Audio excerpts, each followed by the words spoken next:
Test 1, 2, 3. Hello, good morning, or any other time of day or night it might be. I think I was late by like. Oh, why isn't this moving? Oh well, it's not moving. Yeah, I was late by a few minutes, like 10, because I was feeding the cat, and to prove it, I have a cat on my shoulder. Oh, it looks like it's blending into the background. So hi, sorry for not following my schedule. Oh, Twitch created a follower goal for me? Huh, I didn't know that. Cool. So yeah, life happens sometimes and everything is fine. But yeah, it was a week of being grateful for family. Definitely. Yeah, so let's get to the learning. And I guess before I start, there are like a couple of things I wanted to say. One of them is thanks for the new people. Hi, hello. I see on Twitch there are a few new followers. Mujtaba, and then Cal, and then Tata.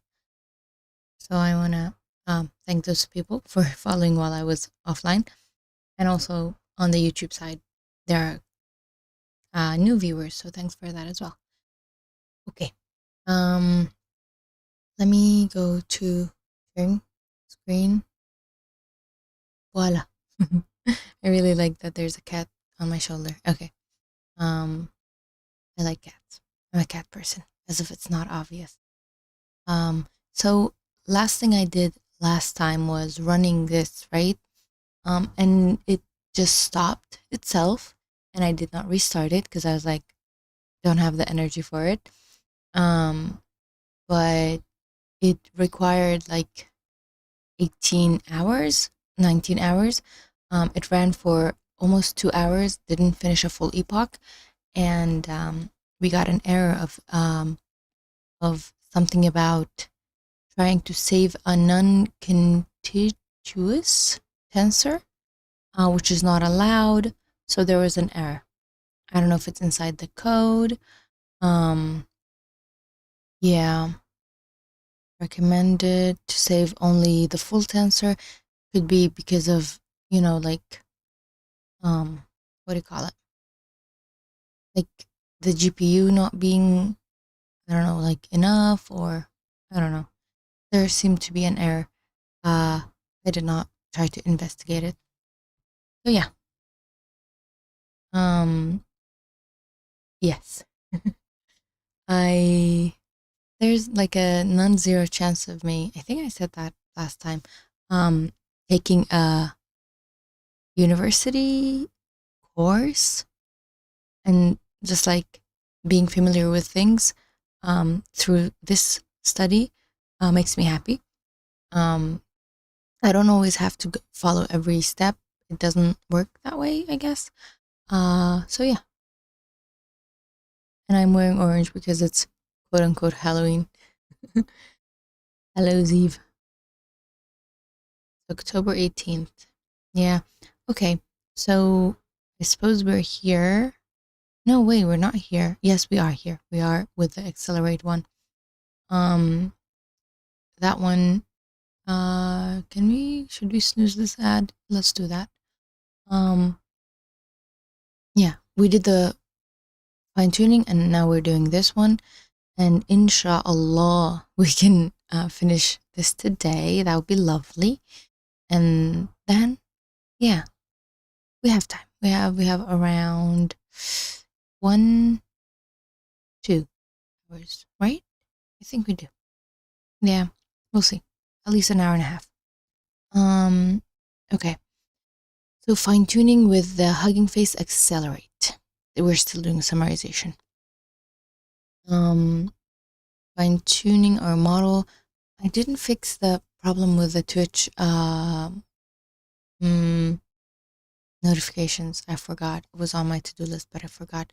So now I'm like trying to be as alert as possible. Anyway, fine fine-tuning MT5 with Accelerate. Also, we got new coffee yesterday and it tastes really good. I'm stopping myself from drinking more coffee right now. I made coffee. Okay.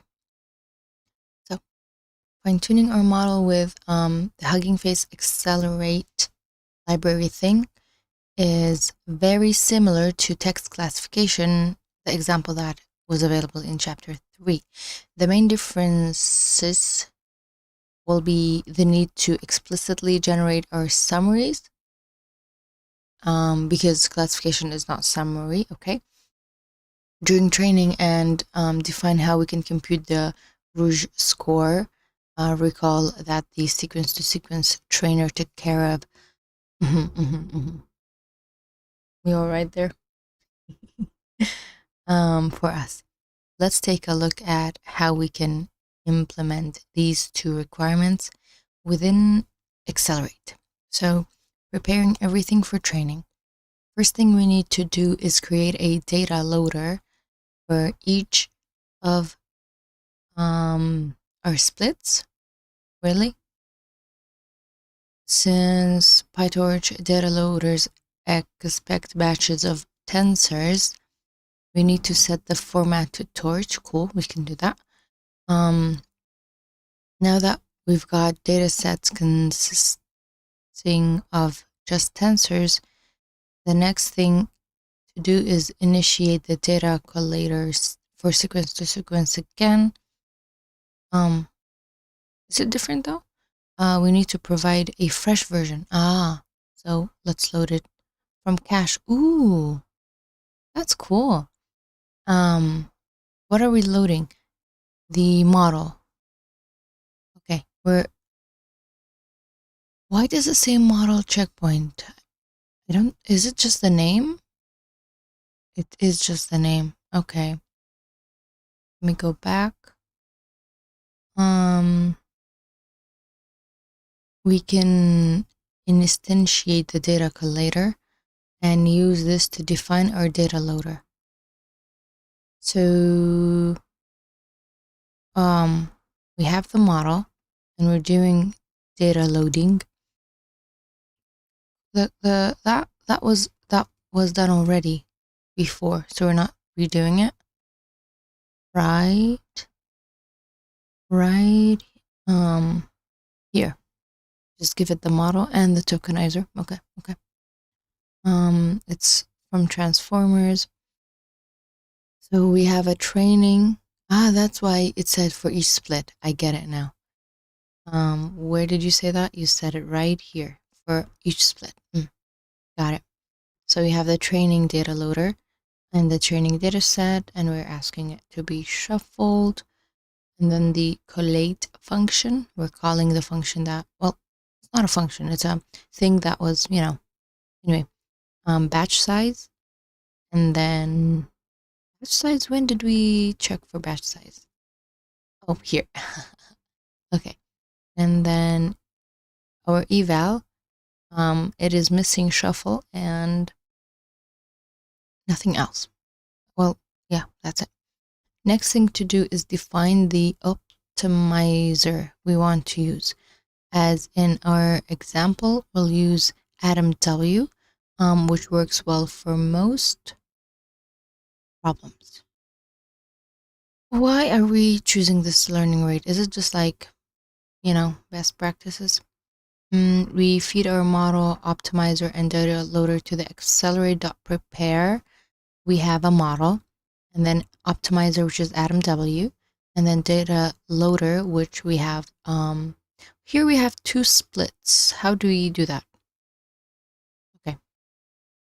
So we have the accelerate function, and we're saying, this part is the output. So it says, like, before the equal sign, it says, give me the model, give me the optimizer, the train data loader, the eval data loader, and you say, I give you the model, the optimizer, the train, and so yeah, you give it, you take it. If you're training on a TPU, you'll need to move all the code above into a dedicated training function. I've never used a TPU. Okay. Now that we've prepared our object, there are 3 remaining things to do. So this was like just the beginning. Define the learning rate schedule. Not just the learning rate. Okay. Implement a function to post-process the summaries for evaluation. Evaluate, okay. Create a repo and push to hub, okay. For the learning rate schedule, we'll use the standard linear one from the previous section, okay. So 10 epochs, that's a lot. We're getting scheduler. And based on the length of the train data loader, we're saying you made it. Oh my God, it must be so late. Hi, hello, good night. Hi, how are you?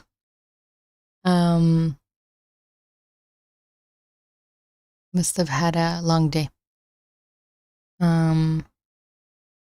Training steps is epoch times update per epoch. Okay. How's your day going till now?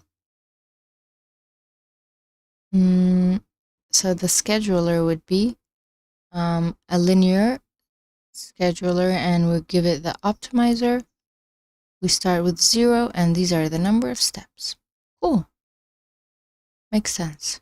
Probably couldn't write it from memory, but it makes sense. For post-processing, we need a function that splits the generated summaries into sentences. Oh no. Oh, you had a headache? I actually, like, half day, I guess, yeah, the second half of my day yesterday at work, I developed a headache as well.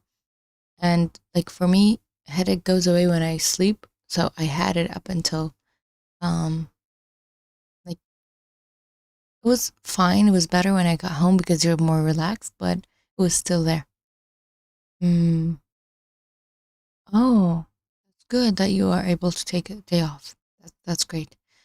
My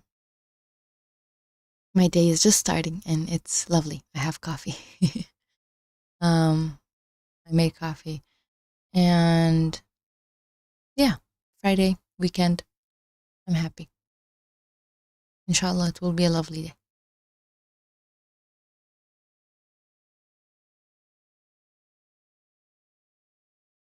This is the format of the Rouge metric. That Rouge expects.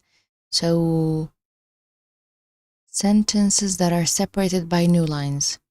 Sentences separated by new lines. Okay. We can achieve this with the following snippet of code. It's post-processing the text, or is it pre-processing? I guess. We get predictions and labels, and we clean them. Just, I suppose strip is basically trim, like Excel. Thank you. I will ask you to like prepare to sleep, like get yourself ready to sleep because it's actually really late. Probably late. I don't know. Predictions. So we add this new line so that each sentence becomes a new line, and we are using this sentence tokenizer, which I'm gonna say is a bit different from the normal tokenizer we make for models, because this is like a separator, like separates these sentences. The other tokenizer's output is quite different, like with the masking and everything. You don't expect that from an LTK tokenizer. Maybe they have it, I can't be sure, but at least this one isn't. Shouldn't be. I don't know. We can actually see what it does. Let's see if we can see what it does. So returns a sentence tokenized copy of the text using NLTK's recommended tokenizer, currently punked. Yeah. For specified language. So yeah, it splits into the model name in language, based on language. I see. Nice. How many languages are there? Oh, many European languages. Good to know. Thank you. So this is just splitting the sentences, but it says predictions and labels, so there's that. This should look familiar to you if you recall how we defined. I really don't recall many things, but okay. Finally, we need to create a model repository on the HuggingFace hub. And we just need a name. Okay, so this is the model name, and this is the name of the user plus the model name. We can use this repository. Why though? Okay. Clone a local version to our result directory that will store the training artifacts. Cool. My problem is that I can't run the code. Like, I'm feeling bad. If I run up to where? Like, yeah, at least I'll need to run this as well. Would that not cause problems for me? Like, I might even run up to here, or would this work? Yes, it does. Okay. So that should, like, if I say run before, let's see what happens. Might need a couple of minutes. I still don't think we can do much, but let's see. Okay. This will allow us to push the artifacts back to the hub by calling push to hub. Yep. So let's wrap up our analysis by writing out the training loop. Okay, training loop is a bit tricky sometimes.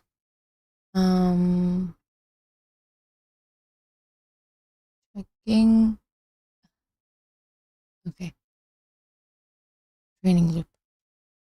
Training loop for summarization is quite similar to other examples we've encountered, and is roughly split into these steps. Okay, let me read the steps first before getting to the code. Train the model by iterating over all examples in the data loader for each epoch. So we loop through data loader and epoch, like two for loops. Generate model summaries at the end of each epoch. Generate model summary. Okay. Do we get like logits? By first generating the tokens and then decoding them and the reference summaries into text. And then we have to split it, right? Do the post-processing. Compute the Rouge score using the same technique we saw earlier. Cool. Save checkpoint and push everything to the hub. We rely on the nifty blocking equals false argument. What does that do? Of the repository object that we can push the checkpoint per, okay, it's not synchronous, it's asynchronous. Asynchronous, okay. So it can push checkpoints per epoch, but without having to wait for anything. This allows us to continue training without having to wait for the somewhat slow associated gigabit size model. So let's look at the code. Oh, we got an error. Ah, right. My bad. Okay, let me upload this stuff. I don't. So this is Colab and I'm using the free version, but I need to upload the files. I forgot to upload the files. They get unloaded each time. Like they go away each time. Where are the files? Did I delete them? No, I did not. Good for me. Uploading. Got it. They're already saved. I am well aware. And then this is being uploaded. So that's my problem here with not having enough compute power and things being super slow. Okay, this is uploading, but yeah, I'm sure we have GPU selected here. Oh, it's not. Okay, I thought we did. Sometimes when I select it, files are gone. I'm gonna have to get the files back. Sometimes when I select it, it says it's not being utilized. And I'm like, okay, what do you want me to do? So yeah, uploading files again. And here we go. Oh, wrong scene. Okay. Yeah. So I'll give the train. Whoa, what happened? Whoa, gave me like 10 gigabyte bit. I don't know. Back. I guess because cool. Okay, that might take a bit of time. And I need it to be there. No? Train. When are we calling train? This is validation. I think we are calling train, yeah. Oh yeah. See here. Okay. So here is our for loop for epoch, our for loop for the data loader. And we are using, I will forever call this taqaddum. I don't know if there's another name for it, but that's what I'm gonna call it. And then torch, and then numpy. We have a progress bar, which is the number of training steps, and we loop over epochs, not training steps. Kernel changed, yes. It said so somewhere, yes. It still loading. Okay. And we have model.train, and then for step and batch in the train data loader, give us the output, and then loss, and then backwards, we're doing backwards, and then optimizer, I guess, does a forward, scheduler goes forward, optimizer does zero gradient, which I forgot what it does, but I know what it does, you know? Progress bar goes up by 1. Like if you ask me, I can't answer you, but I can tell you after I look it up. And then this is the evaluation part. We're doing another for loop for the eval data loader. So this is the training. Evaluation is much bigger than training, which is fun. Yes, it's loaded. Cool. Now I'm gonna run all the way to like, you know, the loading parts. Run before, and then we can see this is happening. Cool. So for the eval, we have starting with no gradient. Oh, just with no gradient, not even starting. Okay. Generated tokens, unwrap model, and then input IDs and attention mask. Yes, thank you.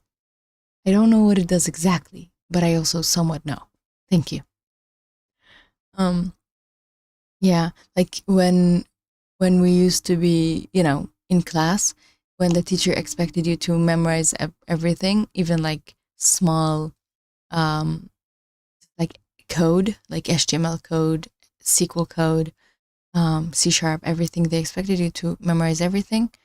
Um, and you being like, will I do that even at work? Do I need a cheat sheet or something?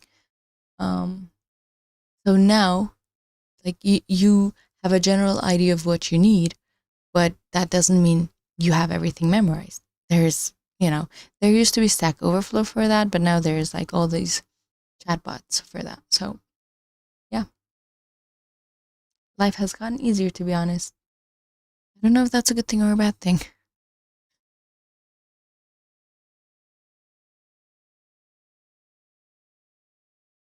I hope it's a good thing. Mm, so, generated tokens. These are our generated tokens. We unwrapped it. We got IDs and attention mask, and then accelerator pad across process. We do some padding. We have the pad ID. Ah, okay. We have our labels based on the batch. Okay. And then we pad them as well so that they match the tokens.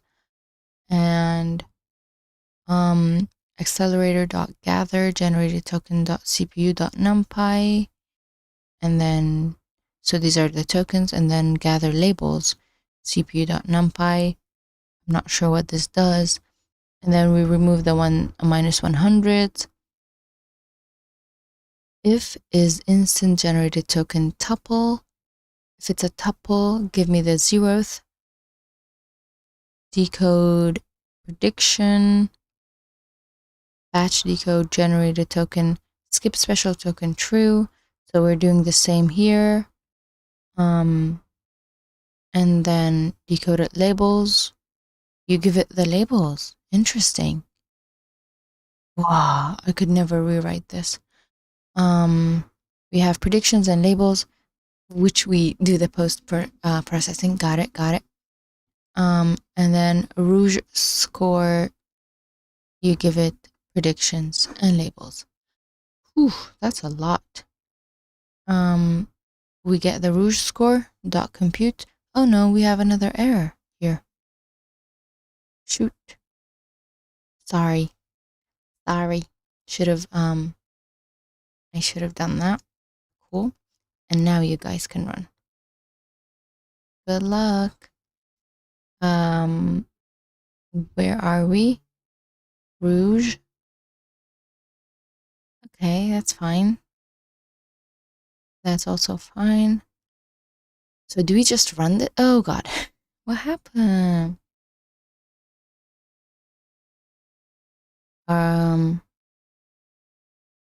Oh, this was not found? What do you mean? Oh, I have to make it myself? Really? Okay, I can do that. New, I guess new model. And this is the name of the model. And that's it.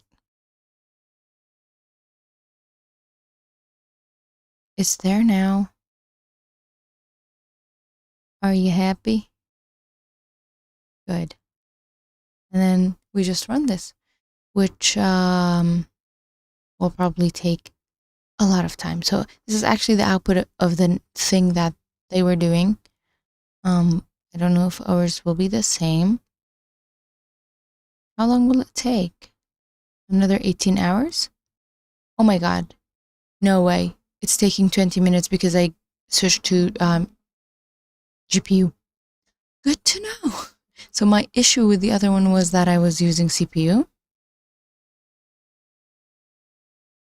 You expect me to remember these things? Okay. So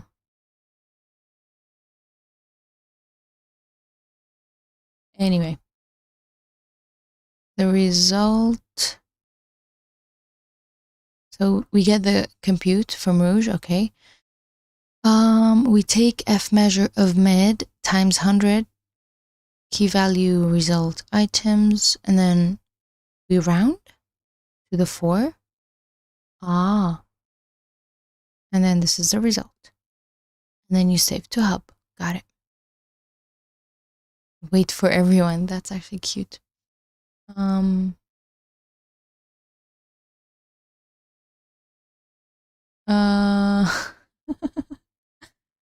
No, that's not what I mean. It's not, I don't want people around. I'm more than happy to have someone to learn with. I just don't want people to inconvenience themselves. Thank you for being around. And also, if you need sleep, please do that. Whichever is more comfortable for you. Okay. Wait for everyone and then unwrap model. And then we say unwrap model dot save pre-trained to this output directory accelerator dot save. This is still running, by the way. Wow, michotta. That's crazy. I feel so bad now. I'm gonna try running the other one as well when this is done. Okay.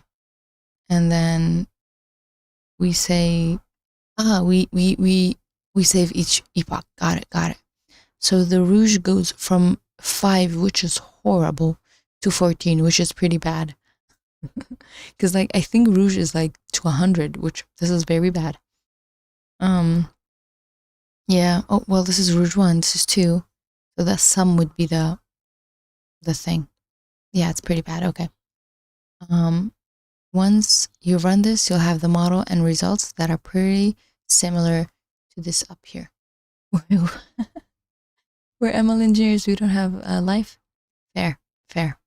Hey, this is like peak life for me. Me learning stuff. This is peak life. We all have different definitions of life, don't we? Me learning new stuff and meeting people that have similar, interests. That's peak life. Don't let others define your life,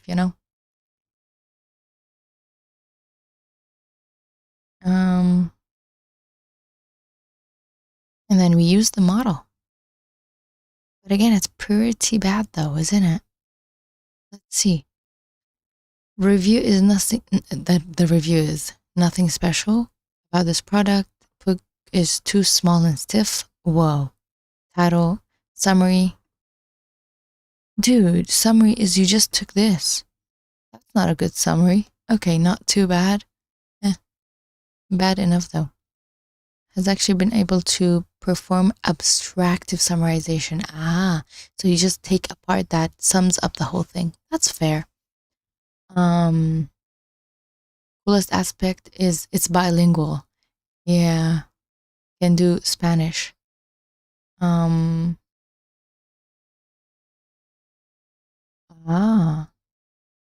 It translates to very easy to read, which is extracted directly from the review. Where?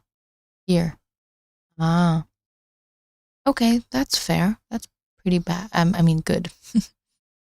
So it shows the versatility of the model, taste of what it's like to deal with a multilingual corpus. Cool. Wow. We are... No! Come on, man. Object has no attribute dot mid? Really? Did we have the same error? Because I know I did F measure up there and mid didn't exist? Question mark? Did we not do F measure somewhere else? We did though, didn't we? Why can't I see it? See, this here worked. No, that's not it. Give me rouge. Where's rouge? Hold up. I'm sure we used it elsewhere. Yeah, are 29 instances of us using rouge.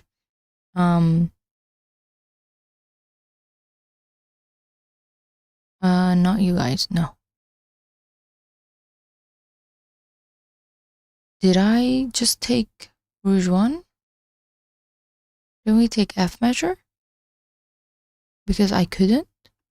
Oh god, no, don't do that. Okay. There is something here.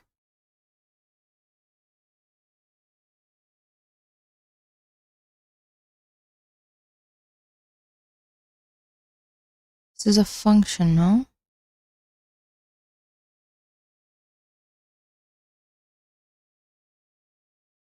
So if I just remove the mid, would that be bad? Because okay. Value dot, what do you have? I don't think that would work. How long did this take? 2 minutes. Okay, I can run again and see the next 3 minutes if that works or not. If not, we'll see. I'm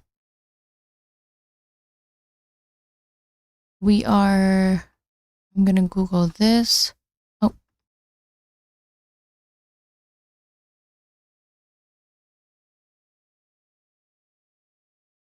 And see if we have mid.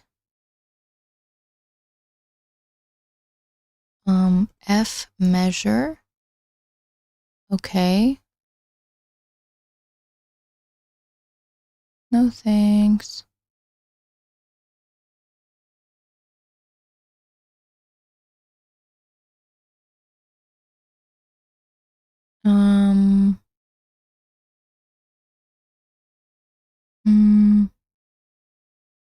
Anything about mid? Nothing about mid. That was my investigation. This is as far as I go. Oh yeah, so next we'll turn our attention to a more complex task. Get me out of here. Training a language model from scratch. But to do what? It's fun. I mean, that's going to be inshallah for tomorrow. That's fun. Whoa, transfer learning. Oh my god, that used to be such a hot topic. I mean, it still is obviously, but I think the naming is changed now. It's like what everybody uses, I think. I might be wrong. I'm not that in the know. How are you doing? You're doing good. I'm glad. Another minute and then we'll see how bad it is. Okay. In the meantime, we go to wait. In the meantime, we go to class. Distillation. Yes. Okay, so now I'll move on to the final piece here. Here we go. Double checking if you're still fine. Okay, so we're at, if it crashes, it crashes in the next couple of seconds. Like maybe 10 more seconds. If it goes to 3, we're good. Maybe. Can't be sure. Because this one was around 700s when it crashed. So let's see.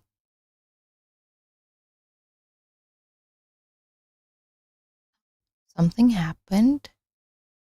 I'm guessing a good thing. We're given a warning. It stopped? Or is it like trying to upload? Okay. Okay, it's still at 7:15.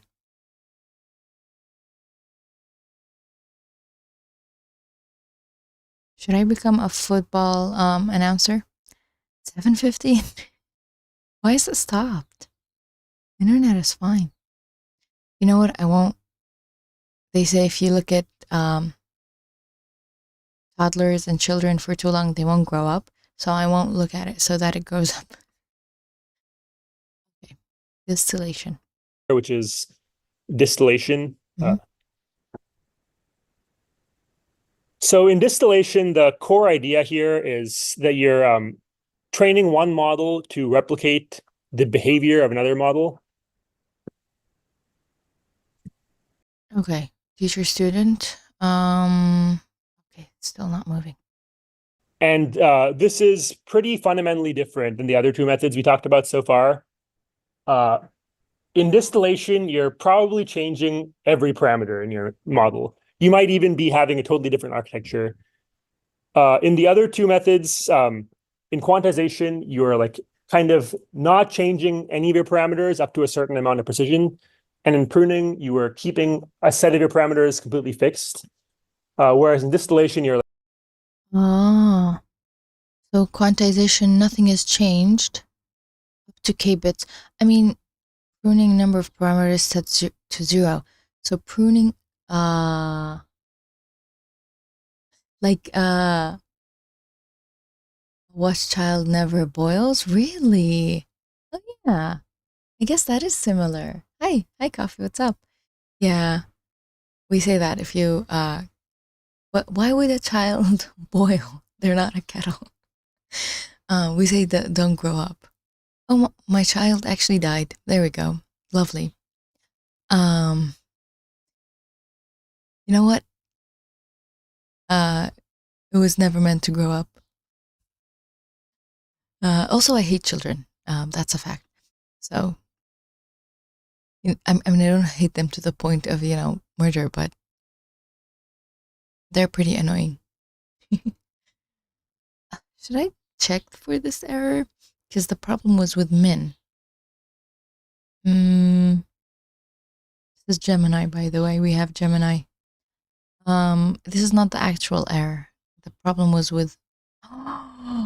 You see that? Gemini. How rude. I can't help you with this? Why? Dude. Oh, yes, that's actually the problem. The mid is the problem. Just do this instead? Okay, I'll do this. But will it work? Who cares? At least gave me some born dead. That happens sometimes. Dot mid. Let me KC this and do this.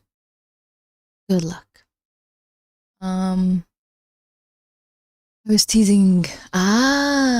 There we go. A watched pot never boils. Okay, thank you. It is though. It is. Like, don't.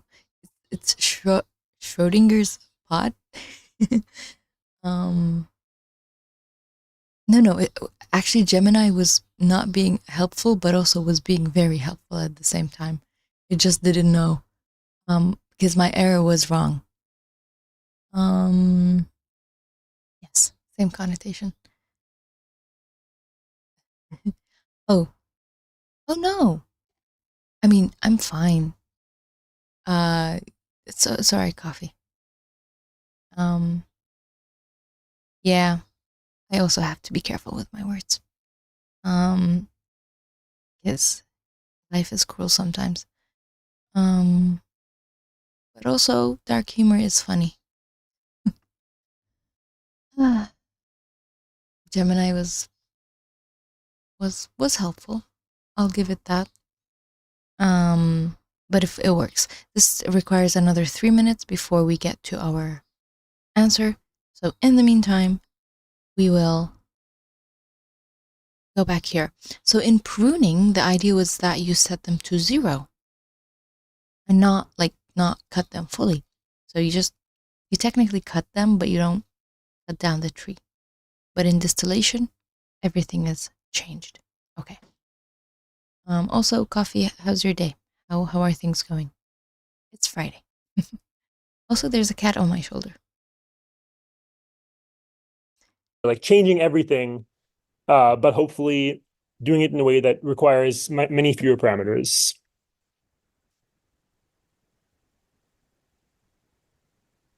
And distillation is related to a really cool idea that is more classic. 95. Oh my God. That's yeah, really? Sure, let's hate Gemini. I don't mind. I remember the ad they did for Gemini. That was very deceiving. Making it sound like it was in real time. Yeah. I mean, I guess you can make an app that sends the info to Gemini the way Gemini would want it, and could be in near real time. But it's not. So yeah. Machine learning called weak supervision, which is the idea that if you have unlabeled text, or it could be images or whatever data you want to process, you can produce like things that are like labels that you could use like labels, but maybe are not actually written by humans. And then you can train on these as if they were labels and actually get pretty good performance. This a few like really famous examples of this is one is self-training, where you initialize like a model, maybe with a handful of points, like 3 or 5 examples. You train a classifier on that very small number of points, which is going to be really bad because it's not enough data to learn. Then you have that model make its own predictions, which are probably pretty bad on a bunch of unlabeled text. You use those pseudo labels to update the model again, and you can do this iteratively. So you're like basically using a model to produce its own training data to train itself, and you do this over and over. And this is like a pretty classic method at this point. It's like 30 years old, and that's self-training. And then there's a few others that I won't go into, just not to be too dense, but that are related to this. And this is all pseudo labels are also used when you, let's say you don't have the ability to annotate thousands of examples, but you can write like a basic rule. So you might say, if you see a movie review that says awesome, it's positive. And if it says I hated it, it's negative. That's just rule-based though. This is probably not a good rule to apply for your actual classifier, because as Graham had showed earlier, this is like really brittle. It requires a lot of work. But you can use these rules to construct pseudo labels that you then train like an actual full vocabulary model on. And if you have enough of these pseudo labels with enough of these rules, you can actually get pretty far. And so that idea I just described is like there's a startup called Snorkel that does that. And they have a bunch of papers about this idea as well. Cool. I need to go back here and check on our, soon to not be alive. Oh my, something happened. Oh, that's cool. We actually got I don't know if this is our first epoch. Well, yeah, it is epoch 0. And we have some scores. That's cool. The unwrapping is now the problem. So we got this problem is fixed. Self-training with synthetic data or labels, right? Not data. Was it labels? You're trying to save non-contiguous tensor. Oh, well, explain this to me now. I had this same problem last time as well. What'd you say you? Okay. Cool. All right. Suggest changes where? Okay, for the whole code? Uh-huh. So we have some updates up here. I don't see any.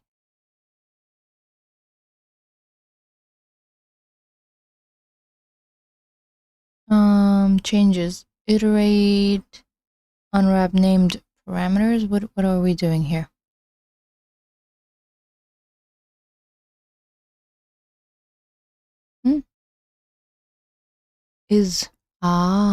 That's okay. I don't know, but okay. So apparently the change is up here. Is it? I don't see it. I'm just gonna copy and paste and hope for the best. What is the change? Oh, paste? Nothing. Okay. And then eval is the same. Save and upload is changed, I guess. Save and upload. right here. Wait for everyone. Unwrap. Something is happening here. Okay, that's the if. The if is the only thing. Let's go.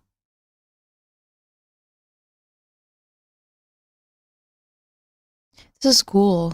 Like, I don't think I personally would go and seek a paper from 30 years ago, but this is cool. Like, I like the fact, hey Oliver, what's up? I'm waving. I'm literally waving. I have a gesture thing that does the waving, so that art imitates life. Let's do that. Hi. Okay, now this is, yeah, okay, cool. What was I saying? Yeah, it's cool that lectures force you to learn things that are useful. Okay.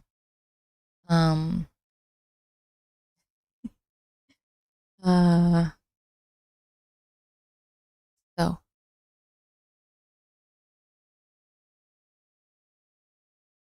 I don't like this stance now. It feels rigid, but I think that's the only stance I have. I'll leave it be.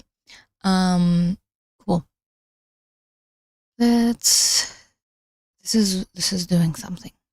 I'll wait for this. In the meantime, let's go back to our lecture. So I'm mentioning weak supervision because this, to me, forms the basis of knowledge distillation. In knowledge distillation, you train a small model to just replicate the predictions of a big model.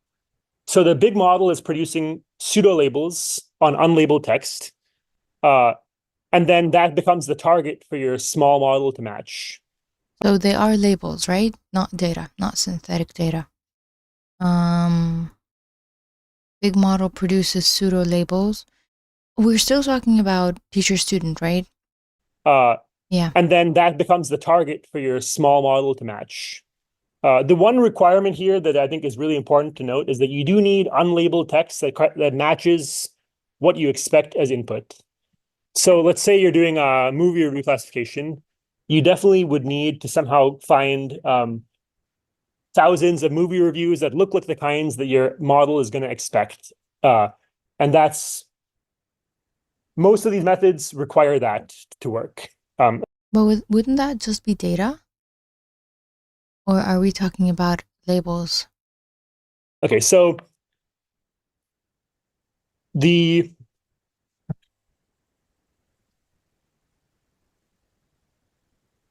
there's broadly like two kinds of ways you can train knowledge distillation. The first is like the most obvious, which is called hard targets, where you take your unlabeled text, you produce a label from your teacher model, and then you now use that predicted, like that the teacher's prediction as the target for your model. So you might say, Llama 70 billion predicted positive for this review, therefore I'm going to say the label here is positive. Okay, this is like fair. really easy, it's convenient, it's very intuitive. I would call this cheating, and also, is there like mimicking, you know? Like when your older sibling says something and you're like, yes, what they said. Are we? Oh yeah, we're gonna get an error very soon. Expect that.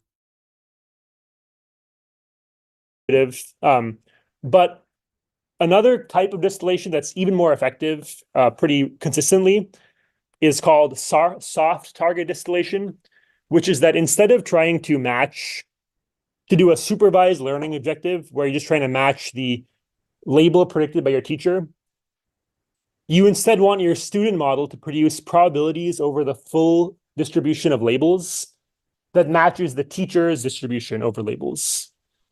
Yeah, I'm guessing by that's what you thought is regarding the cheating. So like here, the Llama 70 billion. I guess the point is your model learns over time and does not imitate the teacher model forever, right? Like they shouldn't need the teacher forever. This is Hinton? Wow. The Hinton? Teacher has predicted like probabilities over 3 different labels. And then we want the student model to match those probabilities. I think a cool thing here is that this is usually not possible with supervised learning. When you have an annotator, they usually just give you one answer. They don't tell you how likely it is that they were wrong about that answer. Like they don't tell you what the next best answer was. But with a neural network that's teaching you, you can ask that. You have a lot more flexibility. And then this also changes how it's optimized. So instead of optimizing for like the probability of the correct answer, you can basically optimize for the difference in the distributions over the answers. And as we can see here, in this paper by Jeff Hinton and some others, they use this method for speech. I think it was speech recognition. Mm-hmm. And they showed that this baseline here is they took a training set and then threw away the labels and pseudo labeled the inputs of the input speech with another model. And then they showed that if you're using hard targets and you use like the full training set's inputs, you can get pretty far.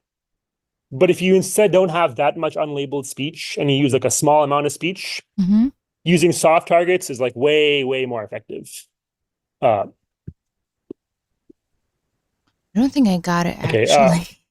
Okay, I just need to go back here and oh my God, it worked. Something worked. Can we check if it was uploaded? Because that's like, hey, look, 1 gigabyte. That's cool. Something worked. Another half an hour, I guess. Why are they using models? Wouldn't it be easier agents to run the probability and the pseudo labels? You're asking me. I wouldn't know. Imagine the lost landscape must be smoother for this kind of learning too.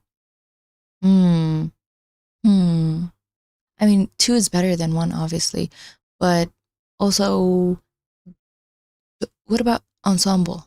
Like, a group is better than 2. So, agents, yes, that's also how I read it. What was there? What do we mean by agents? Good question. What do we mean by agents? Wouldn't they just be models, but like, I don't know, probably still models, right? I'll just jump ahead to I think a result that is like pretty shocking that it works. So this came from Zach Lipton and some other people a few years ago. And the idea here is that you can take a model that is trained with supervised learning, and here they trained it on like a image classification task. Then you can repeatedly distill it to itself using soft targets. So you take a bunch of images and then predict the distribution over the labels of those images, and then train the model to basically match its own you train the model on a soft target distillation objective using itself as a teacher.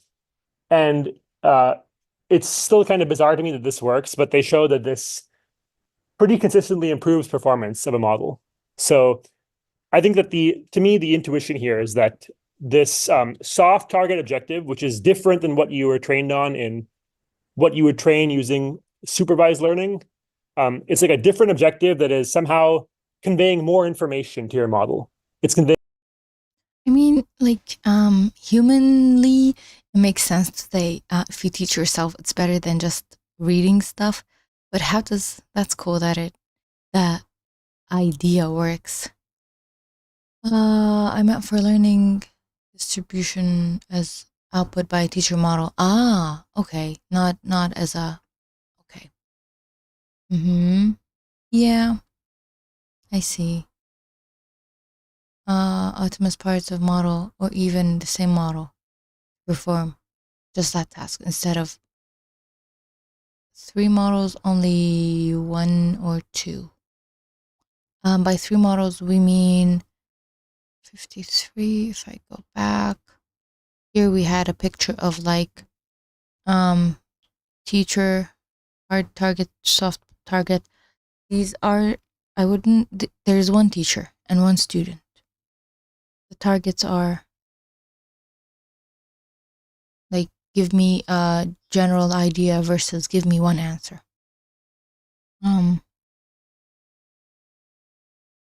That's how I understand it, by the way. You were trained on in? These models are not agentic.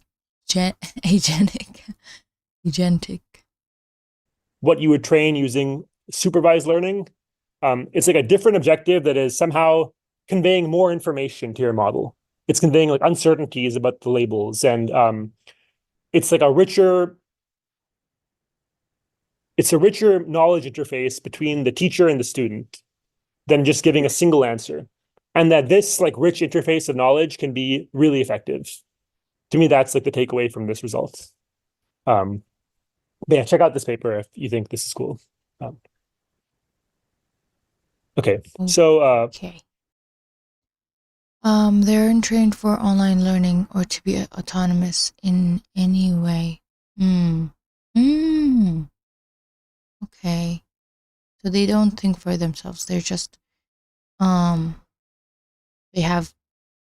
they're trained and you get information out of them. Nice. We are moving. I'm happy that we were able to quote unquote optimize this, make this better, or just make it work. Here's our epoch. How similar is it to the one that was done here? Oh wow, they started off way better. 5. We're starting off with a 3. This is not going to be good. Okay, at least it works.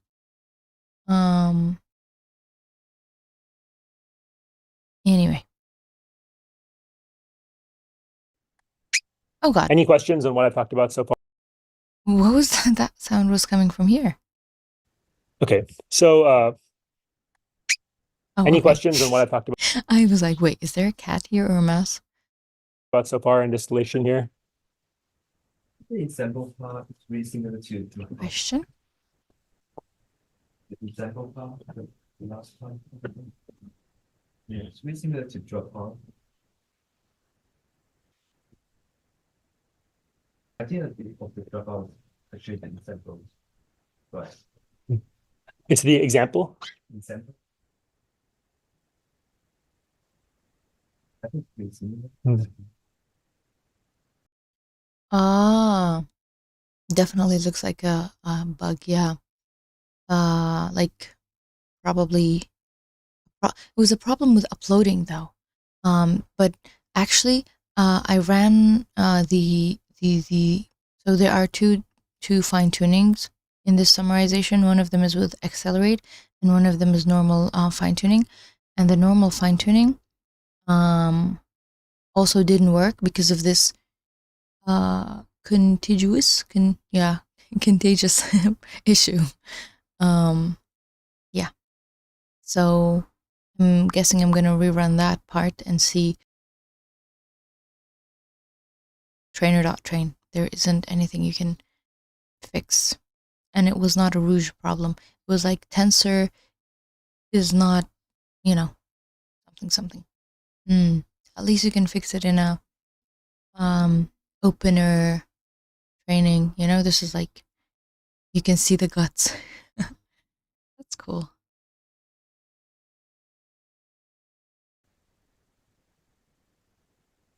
So what was the question?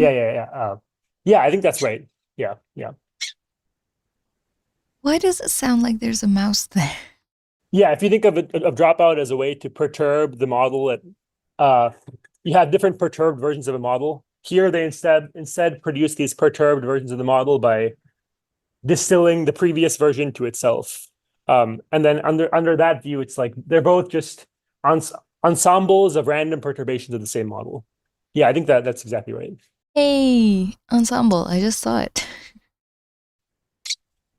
I also have a question about those slide. I think I learned the word ensemble for model, not for musicals. I like musicals. Last year. Yeah, when I was doing a data science course. Yeah. The accuracy of the model is not high initially. Then the soft label produced also has a low quality. How can you train the model subsequently using a low quality soft label and get it better with it? Yeah, I think that this method would require like pretty strong initial model to make this work. And then given like a decent enough initial model, it can make it better. That's like my intuition on that. I guess the idea for these teacher-student models is like you have something that works and you want it to learn something else, right? So it's technically like I could call it transfer learning, right? And like the way I see it, if there's a thing that works great for English and I use a teacher student situation to teach it for other languages, I think that would be pretty cool. So yeah. At the most extreme case, if you start off with a random model that produces random outputs, you'll probably never improve performance. How accurate should the initial model be? Do you have any information on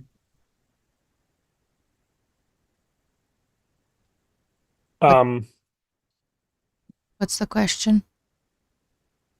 So I don't have a clear answer, but I think that I would say it probably just has to be a little better than random chance, which is probably a surprising answer.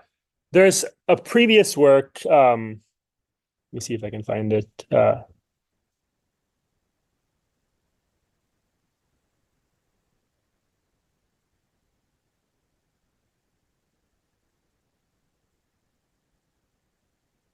I'd like to Yeah, so say this paper, that Graham, most of the time summarized the question for the chat, and this guy is not doing that. So where do I complain?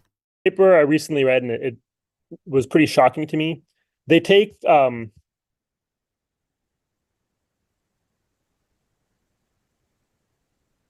What they paper? take models. Sorry,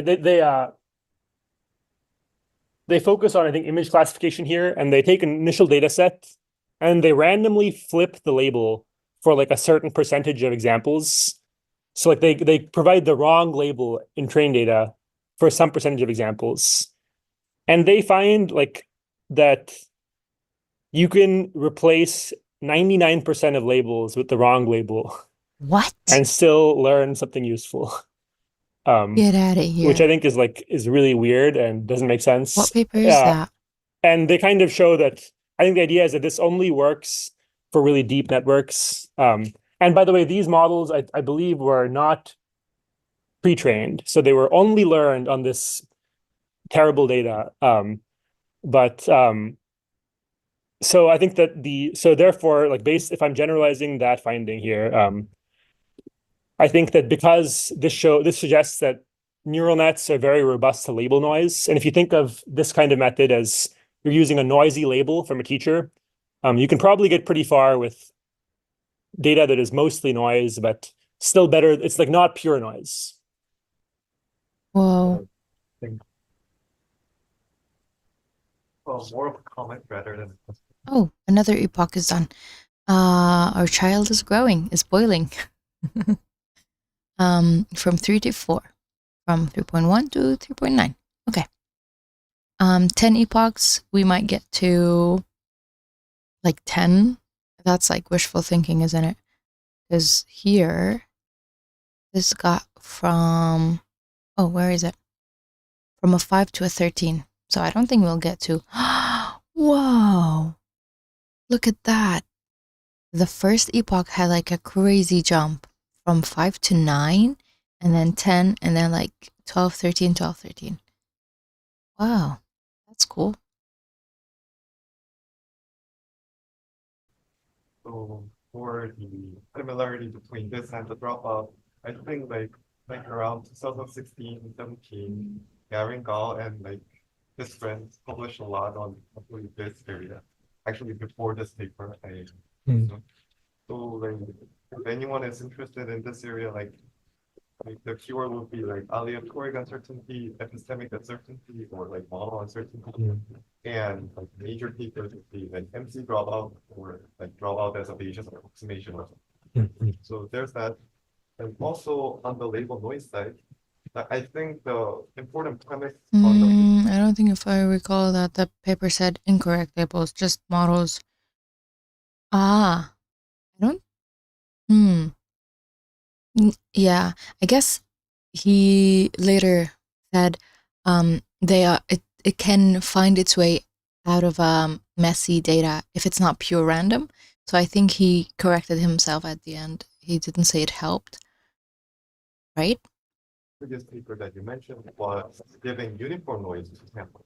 Like if we start giving some like specific like bias noises, like the neural network tends to be like somewhat like very biased towards that specific noise.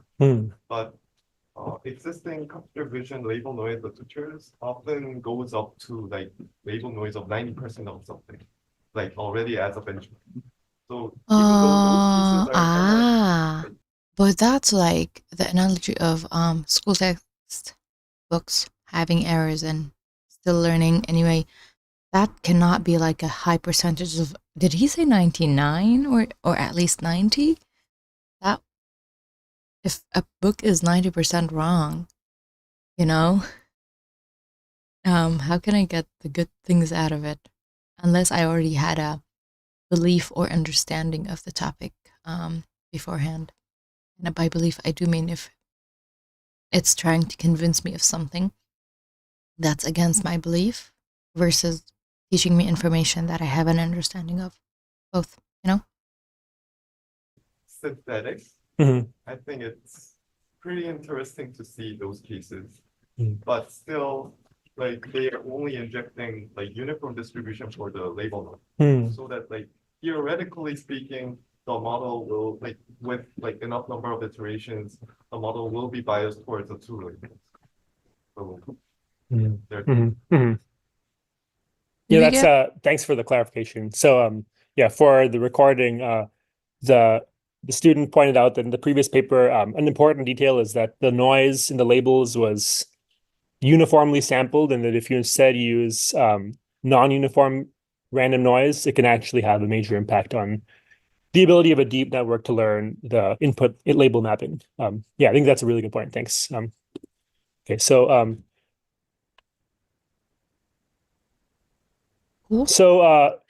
distillation was originally designed here for like when you had a single label per input.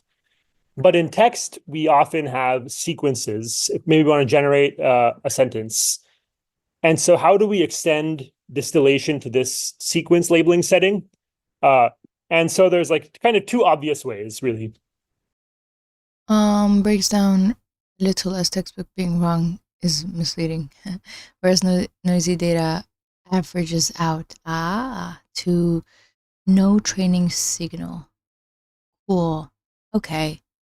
Yeah, so like you have a group of people and they tell you different information, but on average they tell you the right thing, which becomes the something about the crowd thing, knowledge of the crowd, something, knowledge of the group. Yeah, the group is always more correct than a single person. Yeah. A sentence. And so how do we extend distillation to this sequence labeling setting?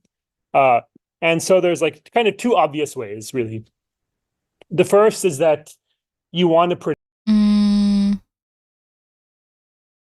think it's related to the amount of noise. Doesn't matter if it's 99 of the labels were flipped. Yeah, kind of crazy. Agreed.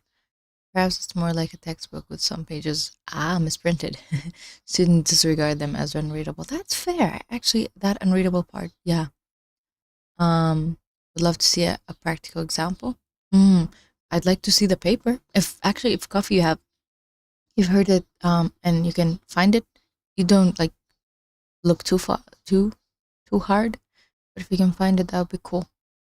I'm guessing it's like 2024 or at least 2023. Predict. I guess cited a lot. To not worry if the label dataset isn't perfect. But also the whole point of trash in, trash out, and data is the most important part of the process. Like that is like written in stone in my head, you know? So my brain is stone, by the way. You want to match the distribution of words that the teacher suggested at each point in your generation process. Given a prefix like this movie is blank, you then see the teacher's distribution over the words and you try to replicate that in your student model. And then the second idea is that you might now have, but the problem I think here is that as you keep generating the text, I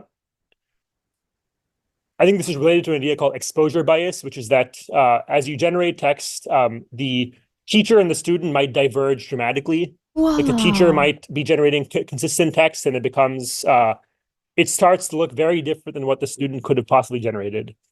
So the second idea here is we have the thing of the teacher becoming better than this. Well, no, sorry, student becoming better than the teacher, but I don't think that's the case.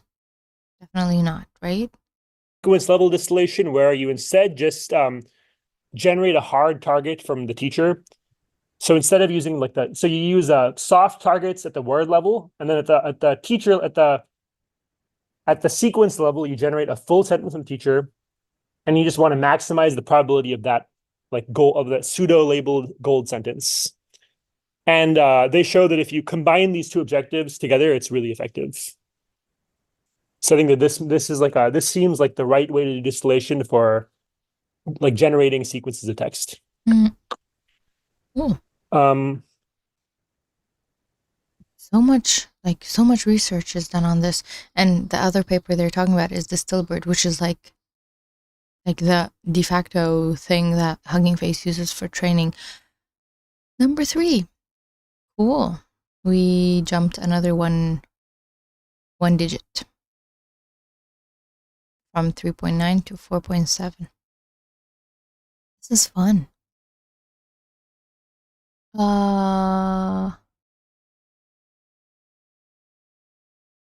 Could the fact of the labels being synthetic play a role? Maybe. Good question.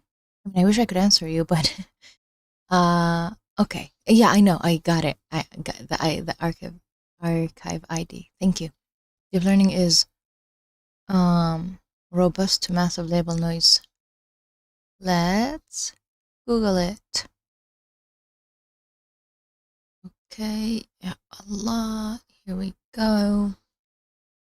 2017. Hold up. Why is there 24 version on ResearchGate and a 2018 version? What is happening? Oh no, it's still 2017. Got it. But probably uploaded. The thing I like about Archive is that people provide updates. Oh shoot, darn it. There we go. I am good at losing. Where is it? Where did I come back? Here we go. Okay, it's back. Here. I was planning to do this. There we go. So like this is version 3 from 2018 instead of like almost 10 months later. I'm gonna let's just can I be a little mean and think out loud? Don't worry, got it. Would love to see an application for that. I mean, if this is 2018, there has to be like so many things that is done with it. Yep, 90%. There we go. We have the 90% here. Let me zoom in just a little bit. Zoom in. There we go. I was guessing if I did this zoom in, it wouldn't be. Yeah, got it. Okay. This is the correct way to zoom in. There we go.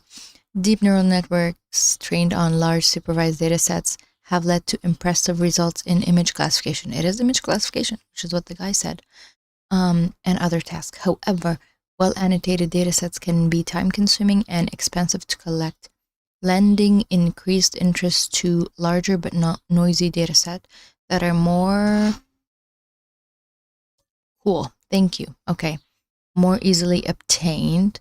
In this paper, we show that deep neural networks are capable of generalizing from training data for which true labels are massively outnumbered by incorrect labels. We demonstrate remarkably high test performance after training on corrupt data from MNIST, CIFAR, what is that?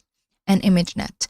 For example, on MNIST, we obtain, so only on one data set. Cool.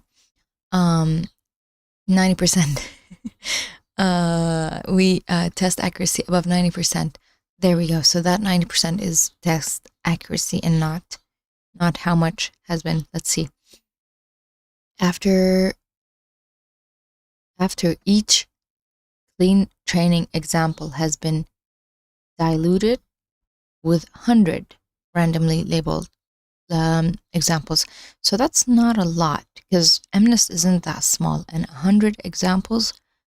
Such behavior holds across multiple patterns of label noise, even when erroneous labels are biased toward confusing classes.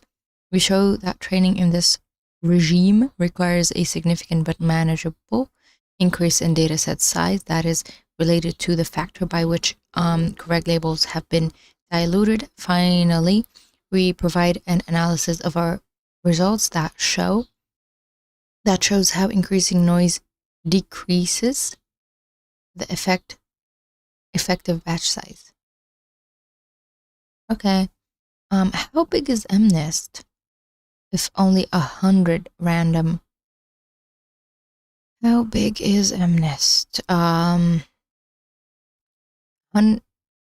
60,000 training images.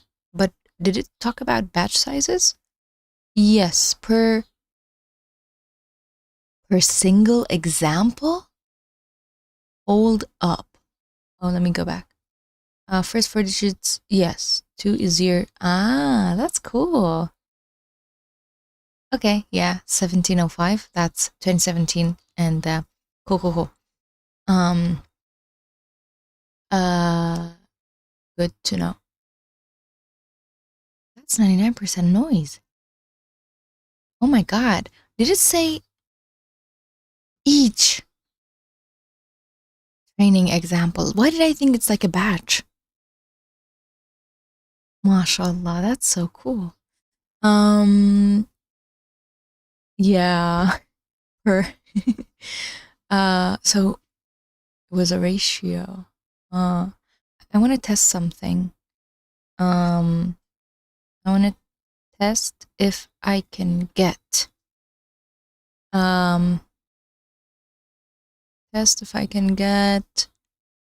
a summary of this paper from just ChatGPT. If not, that's cool, but if we can, then I want it. So let's do that. So I gave it the title and just said, can you give me a highlight / I'm gonna say brief summary of this paper? Do you have access? I don't know. Let's see. What happened? Whoa, sorry, something scared me.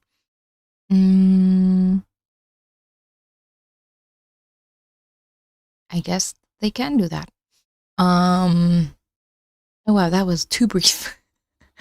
I want to ask a question of application. Did you see the archive ID explanation? Presuming you didn't know it. I don't know if I did. Each. Why did my brain remember as per? Even if similar. Yeah. Let's read this. I mean, not me. The paper Deep Learning is Robust to Massive Label Noise, explores how deep learning models perform even when trained with large amounts of incorrect or noisy labels. Key points from the paper include robustness to noise. Deep neural networks, DNNs, are shown to maintain performance even with a significant portion of the training data being mislabeled. Experiments. The authors conduct experiments on common image classification tasks and data sets, introducing varying degrees of label noise to evaluate the impact. Performance. DNNs still generalize well despite label noise, especially in cases where the noise is randomly distributed. The models adapt and learn useful representations. Insights. The study provides insights into why deep learning models remain effective under noisy conditions and suggests that DNNs can ignore noise during training, focusing on true patterns. That's like too This general. challenges the conventional concern that models need clean, well-labeled data to achieve high accuracy. True. But also I need some actual metrics, so let's see if that's possible.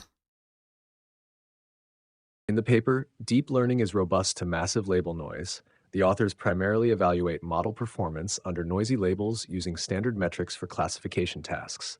1. Test accuracy. The primary metric used to measure the robustness of deep neural networks, DNNs, in the presence of label noise.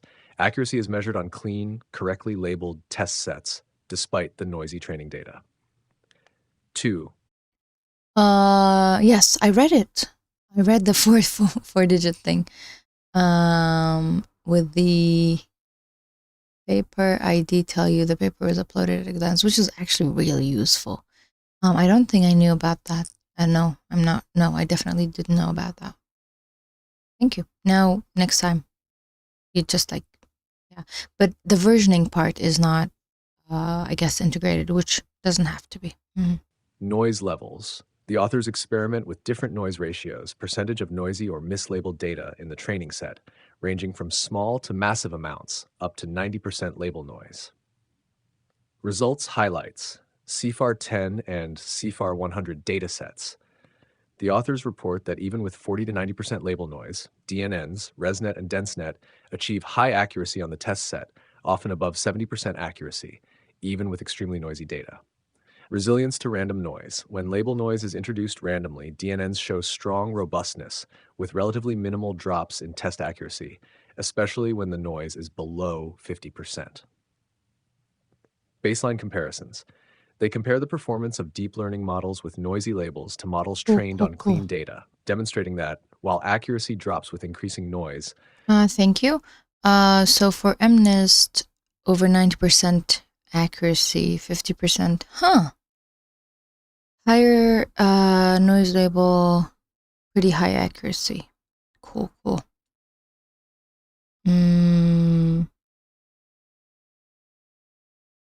Okay. And that's me not reading the paper. Thank you. That was really useful. Yeah, of course. Let's look at the paper to see if it has graphs or not. I like graphs.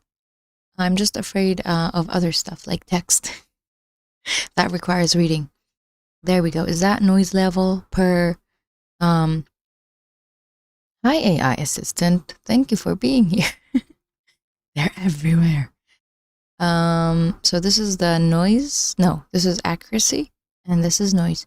More noise, less accuracy. Perceptron. Cool. And then, oh my God, what is that? That is doing a great job. Still, and this is MNIST. There we go. This is literally what I wanted. So depending on the architecture, Perceptron, who's basically a grandpa at this point, is not doing great, but I don't know what's Conv for, but they're doing great. Keeping it at 90%, even when the noise level is 100%. What is this? Figure 8. Figure 8. We should go to figure 8. What is this figure number? So this is 1, that's 2, that's 3. 4, 5, 6. Where's figure 8? This one? MNIST? Repeated example, novel example. Okay, that's pretty bad. Top left, page 6. Where's, shoot. that shows actually labels are not relevant. That's funny though. Labels are not relevant. 1, 2, 3, 4, 5, 6. This one. Okay. MNIST training data size. That would be sad though if labels were not relevant.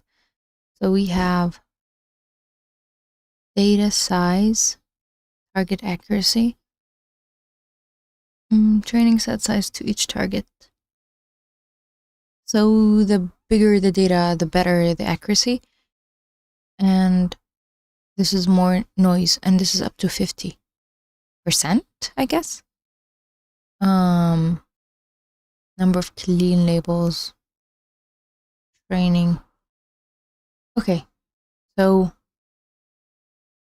90% accuracy. Oh my god. Yeah, okay. 60 and 70 are like together. Better size, more noise, you can keep the good accuracy. Right? Is that what it means? Wow. Like this is for image. I want someone to, I mean, I'm very sure it's already done, but I want someone to do it for other. So no noise, learned much faster, less data. Oh yeah, good point. Higher accuracy. So it's not that clean data isn't helpful, obviously. Good point. But more data and more noise is fine. Less data should be as clean as possible.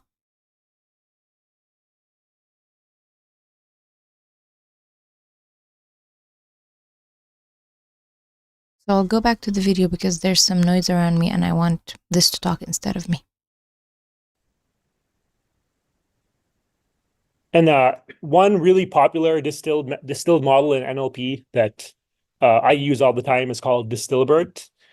It basically is just BERT, which at the time BERT came out, it was considered to be really big, which is kind of like comedic now. But the idea here was like, can we reduce the size of BERT in half and get the same performance? So they do this. They use a couple of tricks to do this. First, they just like took every other layer of BERT. So if you had a 12-layer BERT model, they took 6 layers, and they initialized each layer from one of the layers of the initial BERT model. So it's not like a random initialization. Then they did effectively soft target distillation, which was effective. They also tried in their paper, and they used they combined soft target distillation with like real supervised objective from language modeling. It's like they masked tokens of text and they tried to train on both like what was actually behind the mask, but also what the teacher would have predicted for that mask. And they kind of found surprisingly, I think, that the supervised objective doesn't really help much at all. So if you have like a good teacher, that's probably enough for distillation. And then they did something else to make sure that the embedding space like had a similar geometry in the small model and the big model. And the main finding here is that you can do this and get a model that is pretty much just as good or very close to it in most tasks as the big BERT model. And DistillBERT is like super popular. People use it all the time. Okay. So now I'm gonna go a little. Any model can learn MNIST, I suppose. I guess. I haven't tried, but yeah, it's like one of those easy examples. A little bit off of this initial motivation of efficiency. Just now he said the Big BERT model. I heard it as the Big Bird model. Off of this initial motivation of efficiency and talk about how distillation can be used to like actually do things that you cannot do otherwise, like unlocking capabilities and performance that are pretty much impossible using traditional learning. Before I do that, any questions about distillation before I move on?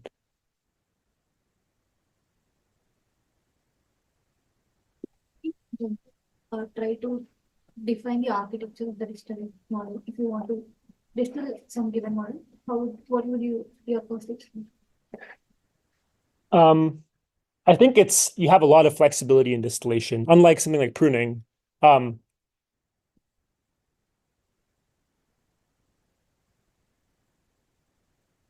think I've seen work that suggests that distillation is most effective when your student and teacher have like similar architectures. Like for example, if your teacher is an autoregressive model, you might like a GPT-2 or 3, you might want your student to be autoregressive. But my intuition is that there's a lot of flexibility here. And especially if you're doing hard target distillation where you're generating sequences, you could just treat this as labels, and then you could train any student model. So I don't think it's that constrained.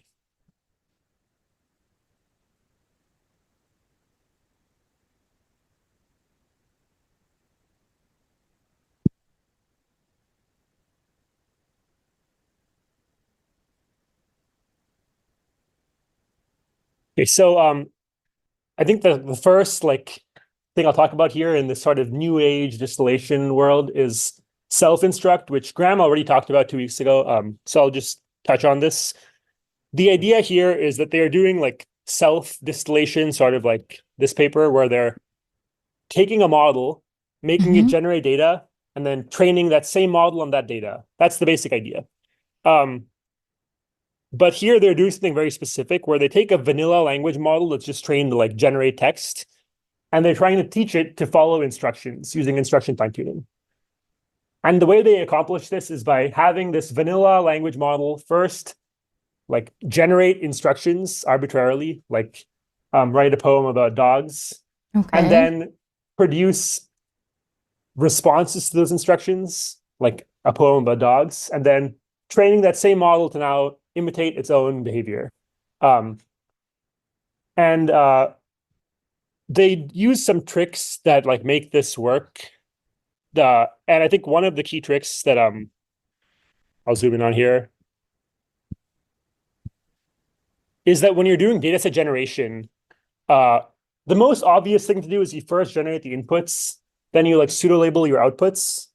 But the issue here is that the quality of your labels is only as good as your teacher is. So if I first generate a text and then I generate the class that I think corresponds to that text, if this class label is like really bad and maybe in like very systematic ways, as was mentioned earlier, then the training data will be really bad and you're not going to be able to learn anything useful. But when you're generating data, you don't need to actually do this linear process. You can instead first generate the class and then generate inputs conditioned on that class. So like this is kind of doing things backwards. And you can't do this when you're doing real prediction because you don't know the class. Like this is not useful in practice when you're doing prediction. But for generating data, you don't need to do things linearly. And so I think that this idea to me is like really important in dataset generation, that you can decompose your task into different patterns or orders and then generate your data from like the ground up that way. And hopefully this way, by like reducing a hard problem to an easy problem, you can do a lot better. This is related to one other paper that I did not put in the slides. And so in this paper, they call this idea task asymmetry. Thank you. See you next time. Bye. Where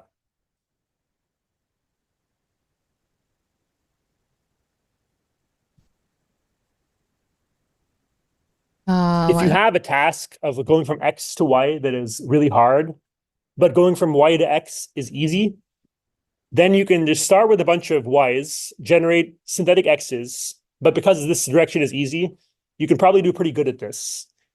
And then you can now flip the data again and train your model to generate Y from X.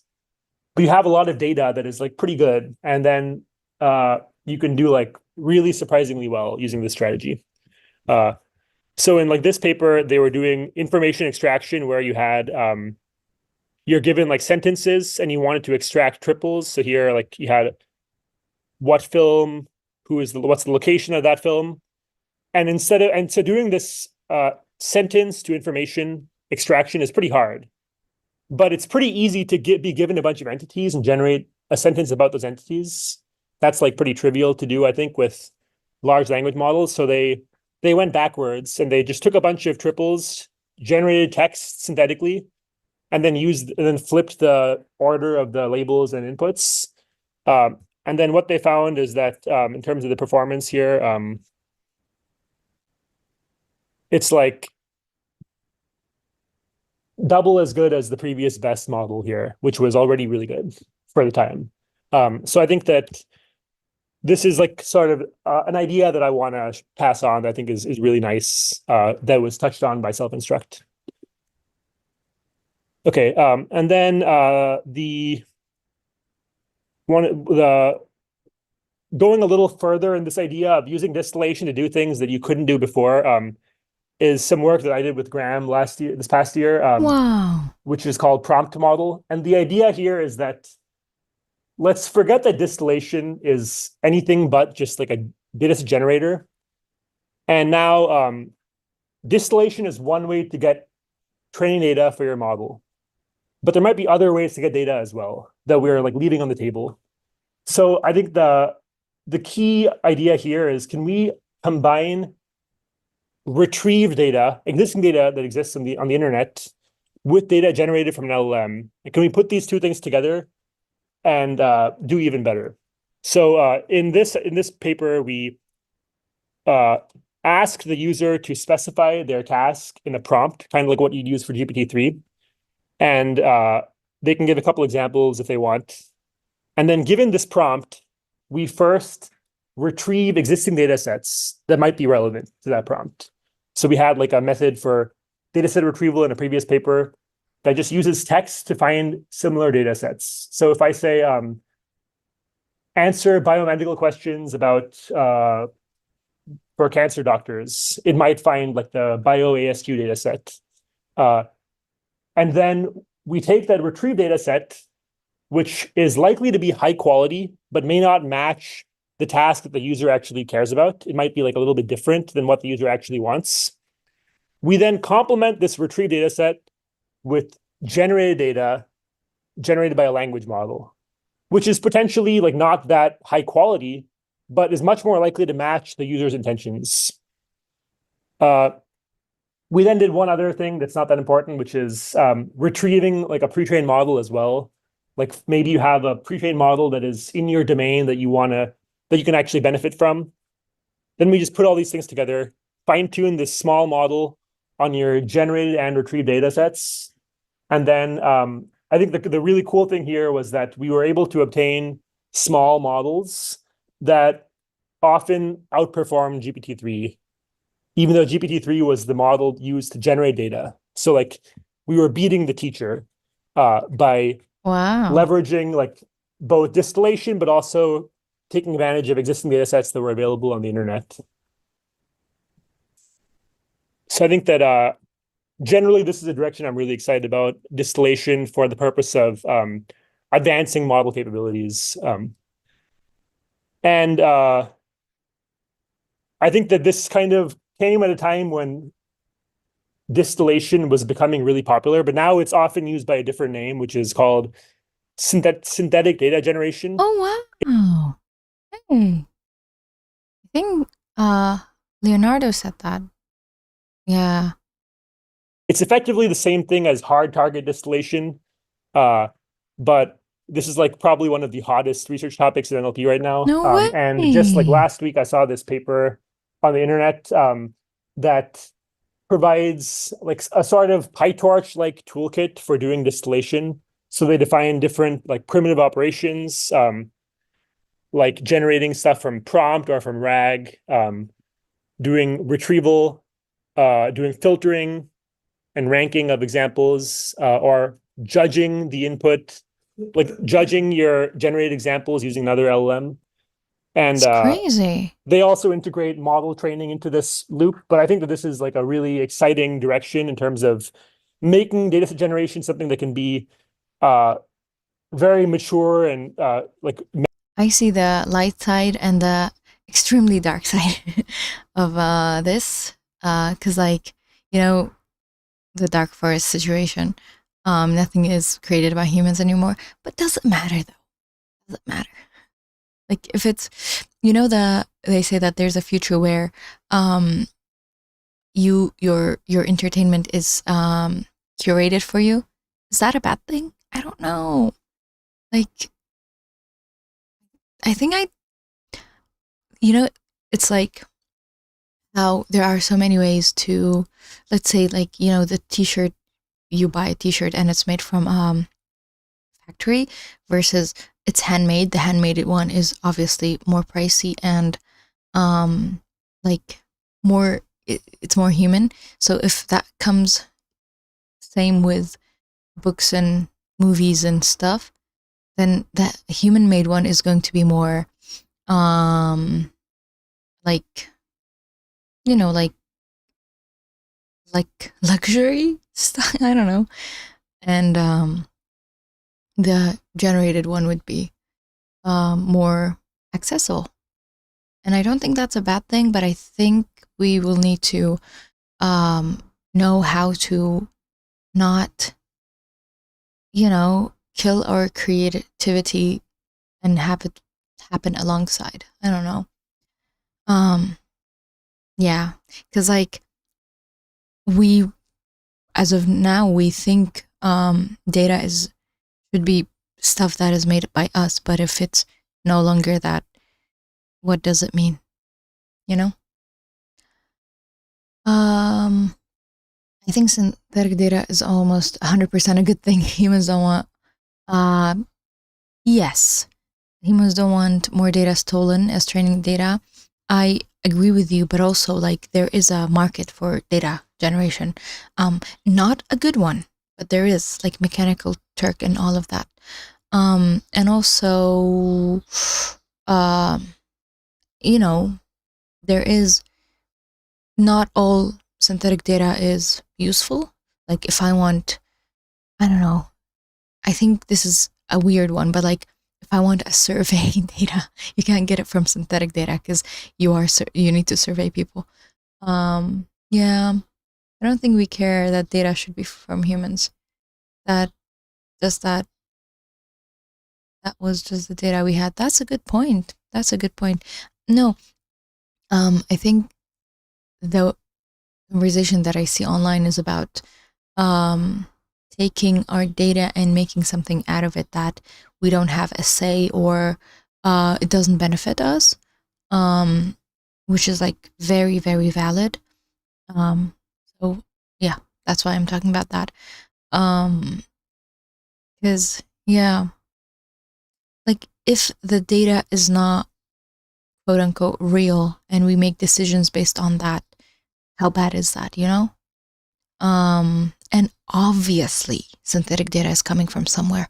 I was actually reading about synthetic data recently. That's why I'm very interested about it. In a world that manages to train on mostly synthetic data, this current era would just be what bootstraps gen data. Yeah, that is true. Yeah, I really see a world where we are looked back at and like, oh wow, they are using sticks and stones compared to what will happen. And I'm looking forward to that. But I don't think I'll be there. I don't think that will be in my, you know what? Never say never. 5 years ago, I did not expect something like ChatGPT and Claude Sonnet to be here, but they are. So I guess there will come a world when, because like when we look at the 90s, we're like, wow, they did good with what they had, you know? 1 more minute. Manage like a real engineering problem. Yeah, so I think that for like final projects, I think the synthetic data is a really exciting direction, and this kind of toolkit could be something to consider for if you decide to go that route. Okay, so we have a couple of minutes left if anyone has questions. lecture done. Otherwise, that's it. Thank you. Next lecture is about reinforcement learning, which I will pause here. Wasn't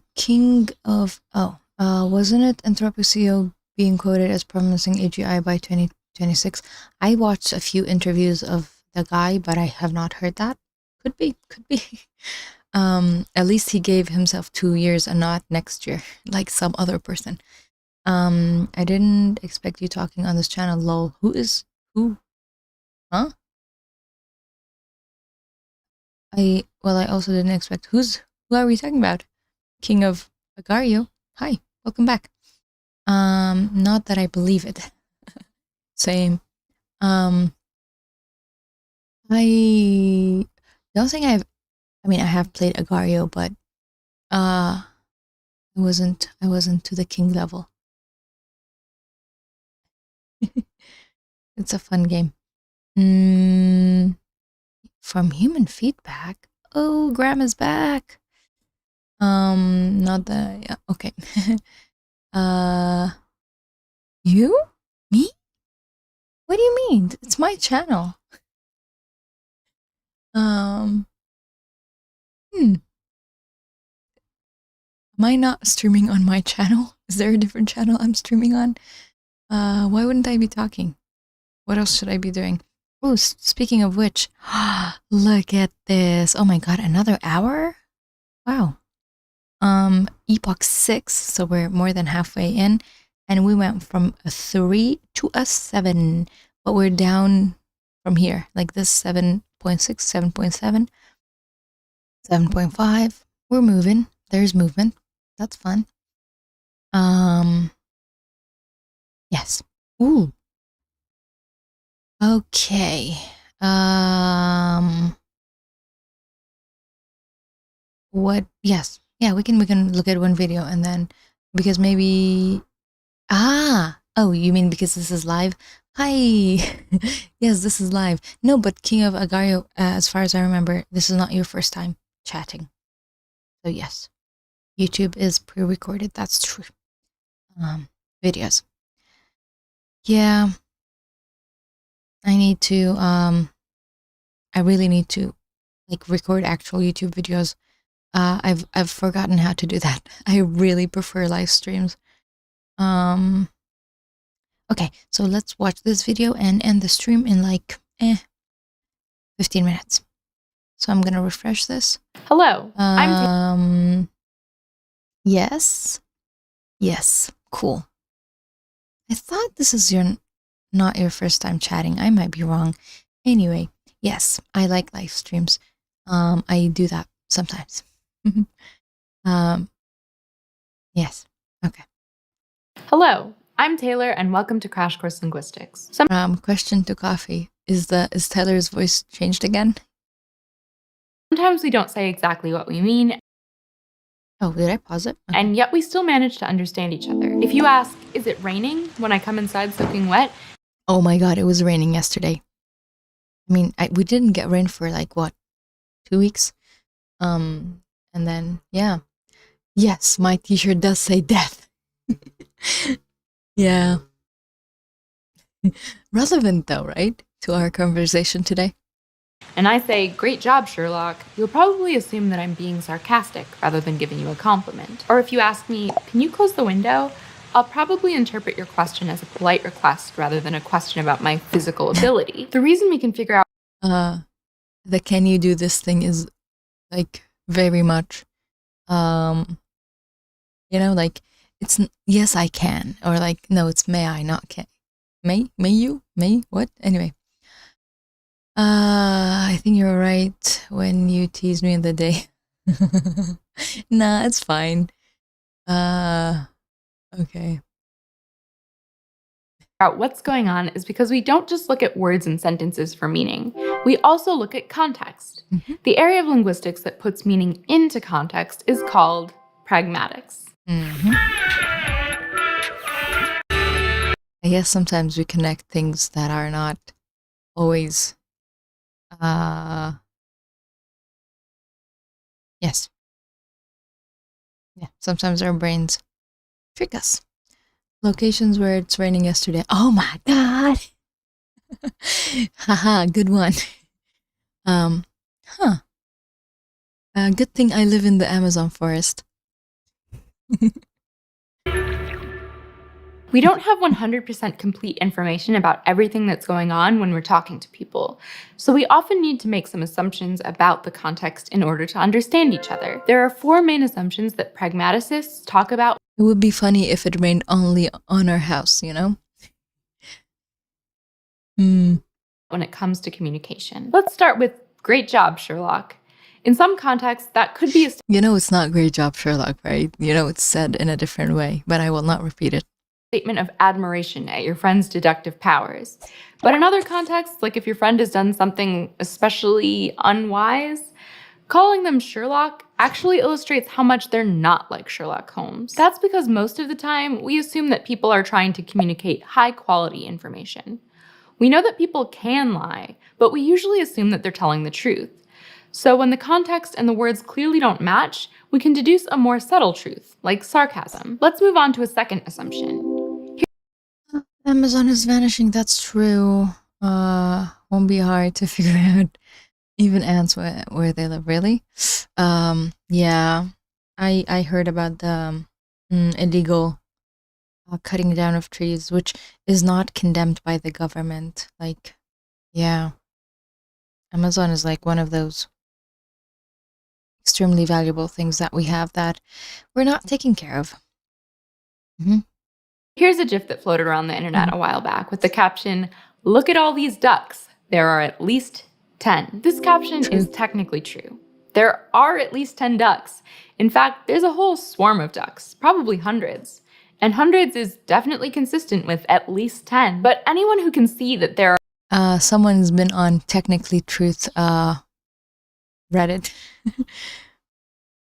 are at least 10 ducks in this GIF can also see there are way more than 10 ducks.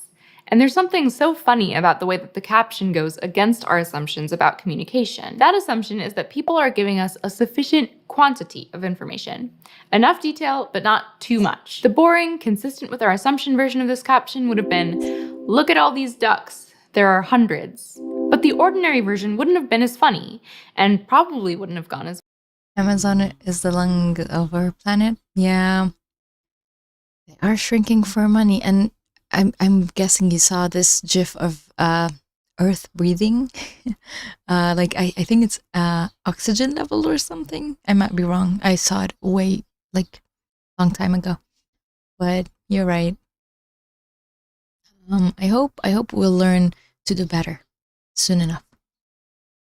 viral. Food labels also generally align with our third assumption. For example, if a pack of gum says it's sugar-free, it's because gum sometimes does contain sugar. We generally assume that people will tell us information that is of relevance. So the boring gum packaging checks out. But our assumption about relevance can also be used for humor or to mislead, to imply that something is relevant when it's actually not. Like if an olive oil brand starts labeling its bottles sugar-free olive oil, you might think, wait a sec, I didn't know olive oil ever contained sugar. That might convince you to avoid other brands of olive oil that don't say they're sugar-free, even though none of them ever contain sugar. That information actually isn't relevant. Finally, let's say you're trying to figure out whether you want to take a particular class with a particular I don't like the GIF. I guess nervous with how close the ducks are to the car tire. Really? How close are they? Don't look. I'm gonna watch it. Let's move on to a second assumption. Here's a GIF that floated. You're right. They'll be careful. Don't worry. I celebrated Earth Day in our game. Wow. Encouraged our players to plant trees 4 years ago. That's so cool. I planted 5 and 4 of them. That's so lovely that some of the trees actually survived. That is really cool. And now I'm looking at your channel and I see that you make content. That is cool. cool. Wow.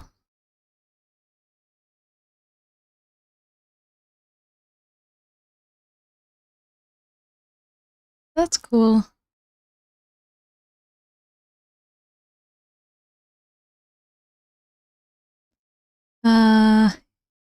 You are you king?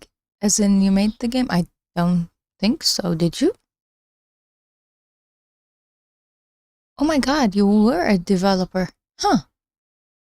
Oh wow. You're no longer associated, but you used to be. Wow. That is so cool. Hi. Wow.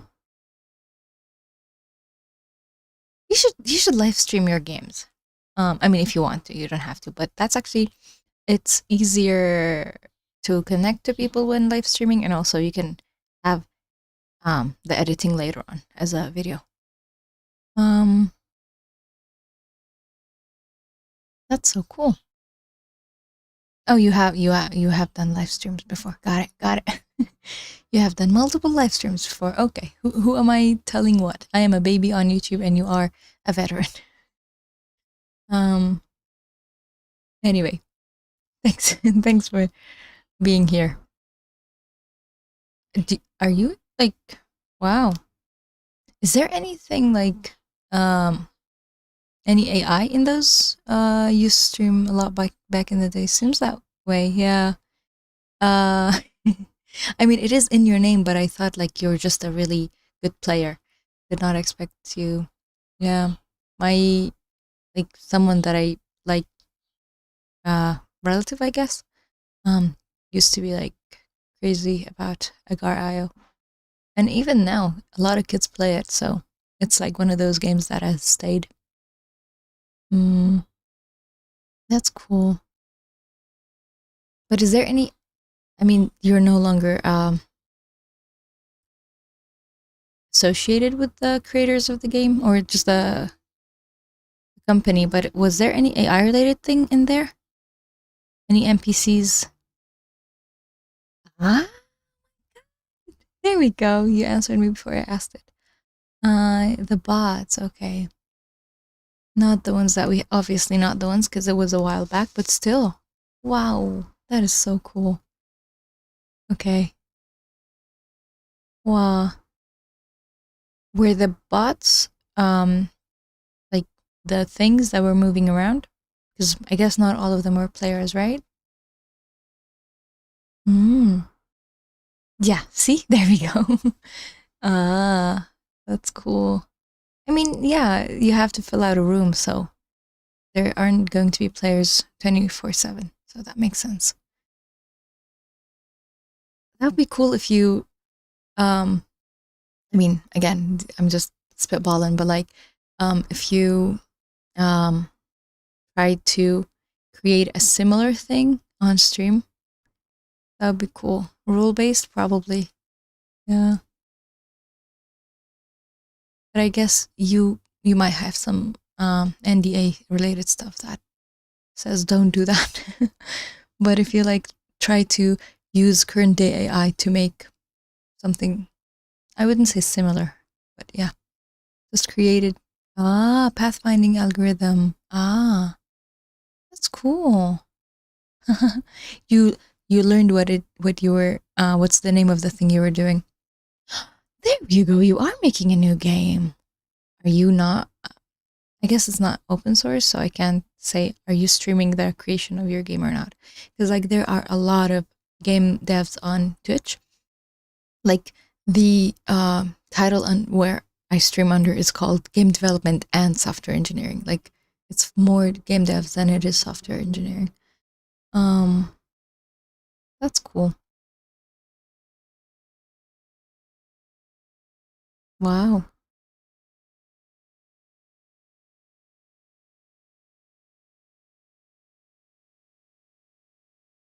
Must be like cool to have things created out in the world.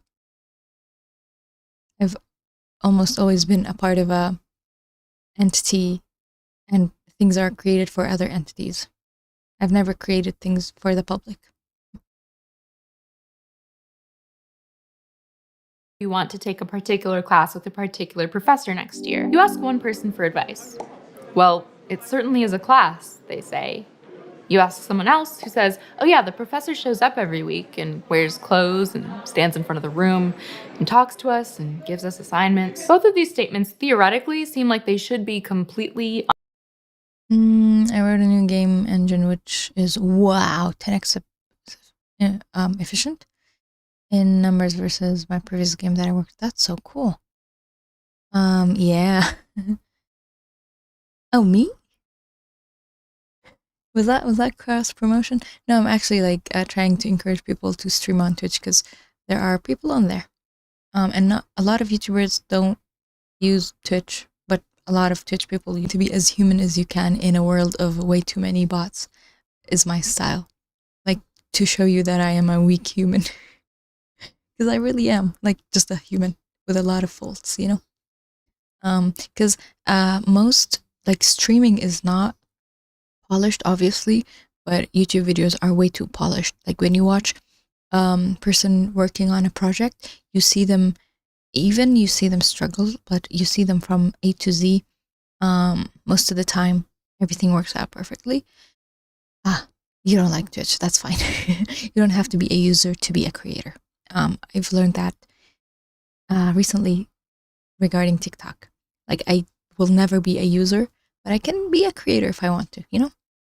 I'm not though, but I'm just saying I plan on doing that because the audiences are there. And if you want, it's less about like, watch me do this versus let me inspire you to do this. I hope that's my message. unremarkable. Of course, you'd expect a class to be a class, or a professor to show up and wear clothing and give assignments. And yet somehow when your friends give you way less detail than expected, or lots of detail about obvious things, it raises class that they can't just tell you if it's good. Our fourth assumption is that people will say things in a manner which is as straightforward as possible for the context. If something is good, we can probably just say that it's good. If something's not so great though, we might be reluctant to criticize it overtly. So we sometimes say things in a less straightforward manner in order to be more diplomatic. So when our friends say something that misaligns with our assumptions, that might tell us that something's up. Thank you. Oh my God, get me out of here. Thank you. I saw something on Twitter yesterday that said, me going to work because I was not smart enough to do TikTok dances in 2020. So yeah, that was a fun tweet that I saw. With that professor. These four assumptions that what someone says will be of sufficient quality, quantity, relevance, and manner can be summed up with one bigger idea. That we assume people are generally trying to be cooperative with us. So these assumptions are called the cooperative principle. They were first described by the philosopher Paul Grice, so they're also sometimes known as Grice's maxims, but it's okay, we can use them too. According to the cooperative principle, whenever someone says something that doesn't make sense at a literal level, we can figure out or infer what else they could have meant, assuming they're still trying to contribute in a cooperative way to the conversation. And when the language is not your first language, sometimes it's confusing. Sometimes we assume cooperation so quickly that we don't even really notice it. For instance, if I say, hey Gav, do you want to have a picnic? And Gav says, it's raining, we can probably infer that Gav was declining my picnic suggestion. But technically speaking, Gav didn't actually say yes or no. If we were a computer program or a lawyer or someone else who cares about very strict literal interpretations, we'd have to point out that the picnic sentence and the raining sentence don't have to be related. It's only because we have an understanding of context and cooperation that we interpret them as related. We know that picnics involve eating food outdoors and that it's hard to eat outdoors in the rain. This additional meaning layered on top of the words we're saying is known as an implicature. Understanding how implicature works can help us make. Does that mean implying? Implicature sounds like. I feel like this is an issue with AI. Obviously, 100%. Doesn't always seem to be saying something meaningful. Yeah. Sometimes you want something and you say it in a way. A lot of times they actually understand really well what you want, but not always. Yeah. But they've gotten way better at like jokes and stuff, you know? So it's not like something that I don't see them getting better at implication. And because like, oh my God, when I tell ChatGPT, difficult at least for me to say what's wrong. Like something seems weird in that sense. It's not like 100% bad or 100% good. Like not uncanny valley, but also somewhat uncanny valley. I want to say that whenever I ask ChatGPT to like be snarky or be sarcastic when answering my questions, like, oh my God, it's so good at roasting me. Because like I try to use it as an assistant day to day, where I say, these are the stuff that's on my mind, so let's plan for that day.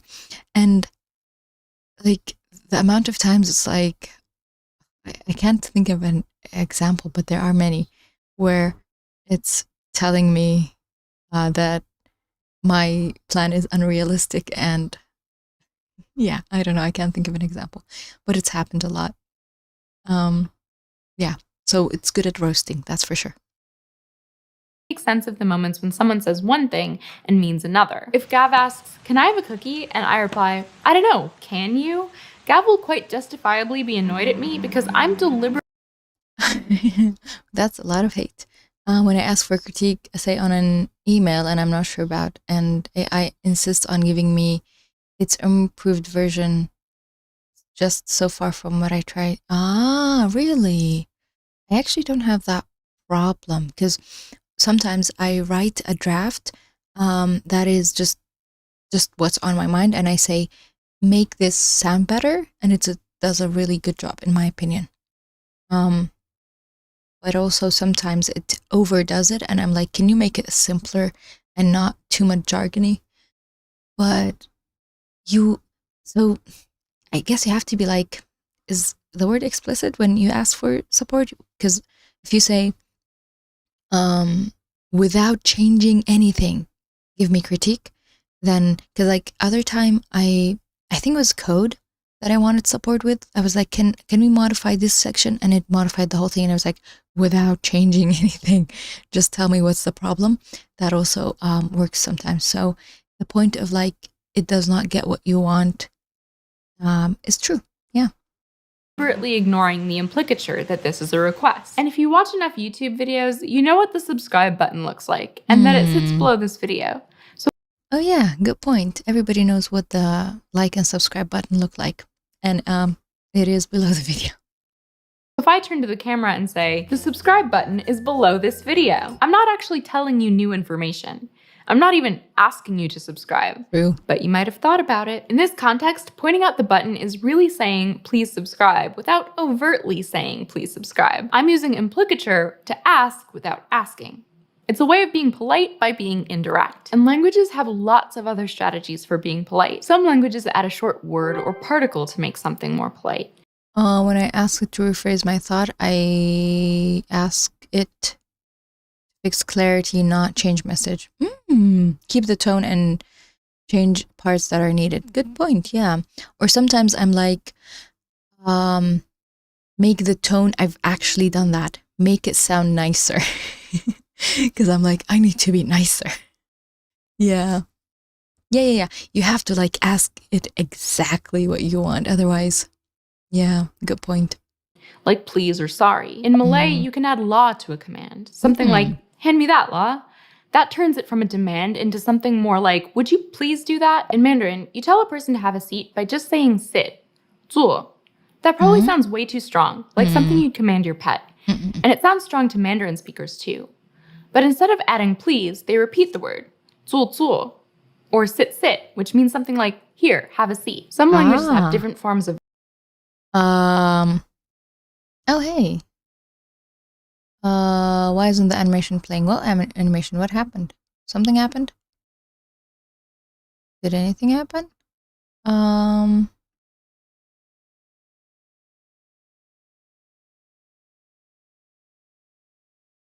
Didn't the button? Oh, the word subscribe. It does happen normally, but I don't know if it works on live streams. Feels wrong when it says a lot of stuff in a reply. Huh? Oh, reply, but doesn't choose a side. Oh, a lot of stuff. Or stand by, give an opinion, or have an intent, like a perspective, like a human would. I mean, they shouldn't, though. They can't. Well, when I let it go to make it polite, it makes it super non-human like. It does overdo it. I mean, we used to be polite 30 years back, like how GPT is polite, but not in the current world. That's fair. Yeah. I guess it's learning from books, that's why. Feels more robotic. Oh, like there are a lot of times where I, like, when it writes an email for me or like a sentence, a paragraph, and it sounds too ChatGPT, I'm like, I need to fix this. So yeah, I get what you mean. Verbs or other words depending on the social status of the person that you're talking to. In French, the pronoun Oh, I wanted to say that in Korean, there are different ways to say sit down. That's nice and commanding, you know, from commanding to really nice. But repeating a word makes it more urgent. Like pali means fast, and then pali means like hurry up. I only want to understand if, say, someone might read it differently, then I see what you mean. Email doesn't have tone, so it can be taken, like someone can mistake it for a different thing. Yeah, I absolutely understand what you mean. Is internet bad? Why is it red? Still want my words to be my own. That's a good point. Yeah, you can say don't change anything and give me feedback on how it can be read and how it could be changed. I think I'm kind of more polite than like ChatGPT, at least some of the time. Honestly, if you ask ChatGPT to make it super polite, you will be, I don't know, blushing when you read it. But I get, like, on default, yeah, we might be more polite. Tu is informal and singular, and vous is formal and plural. English actually also used to make this distinction with thou for the informal singular and you for the formal or plural version of the word. Making something seem more question-like or tentative can also make it more polite. In BSL, raised eyebrows are used both to indicate questions and also as a way of making a request or apology more polite. While there's a wide variety of grammatical ways to show politeness across languages, we also see a general tendency that adding qualifiers. Really? Oh, wow. Uh-oh, sorry about that. I did not notice it. Thank you for still being here.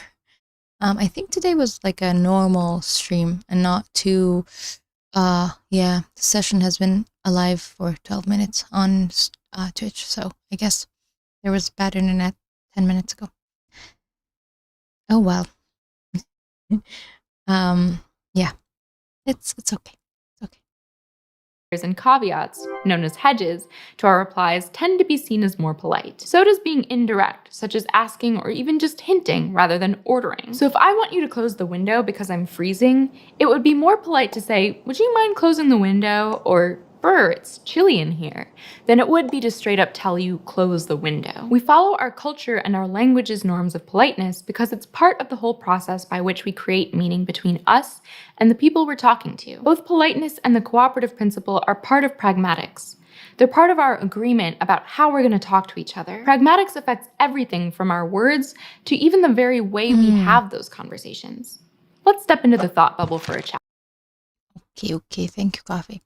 I learned a lot from GPT how to write politely, even my own genuine message to my friends. Trigger them if I sound GPT. I see. That was like not 100% from me. Yeah, at least learning. Oh, yeah. I think we are training ourselves most of the time. Because like I learned how to use email speech like what, 2-3 years ago. So I guess yeah, sometime around 3-4 years ago. But yeah, especially if it's not in your first language. It takes a while. Normal humans do not talk like email speech, but we do talk the way we chat, I think. Yeah, I think. Not always. Chat. The flow of words between people is known as turn taking.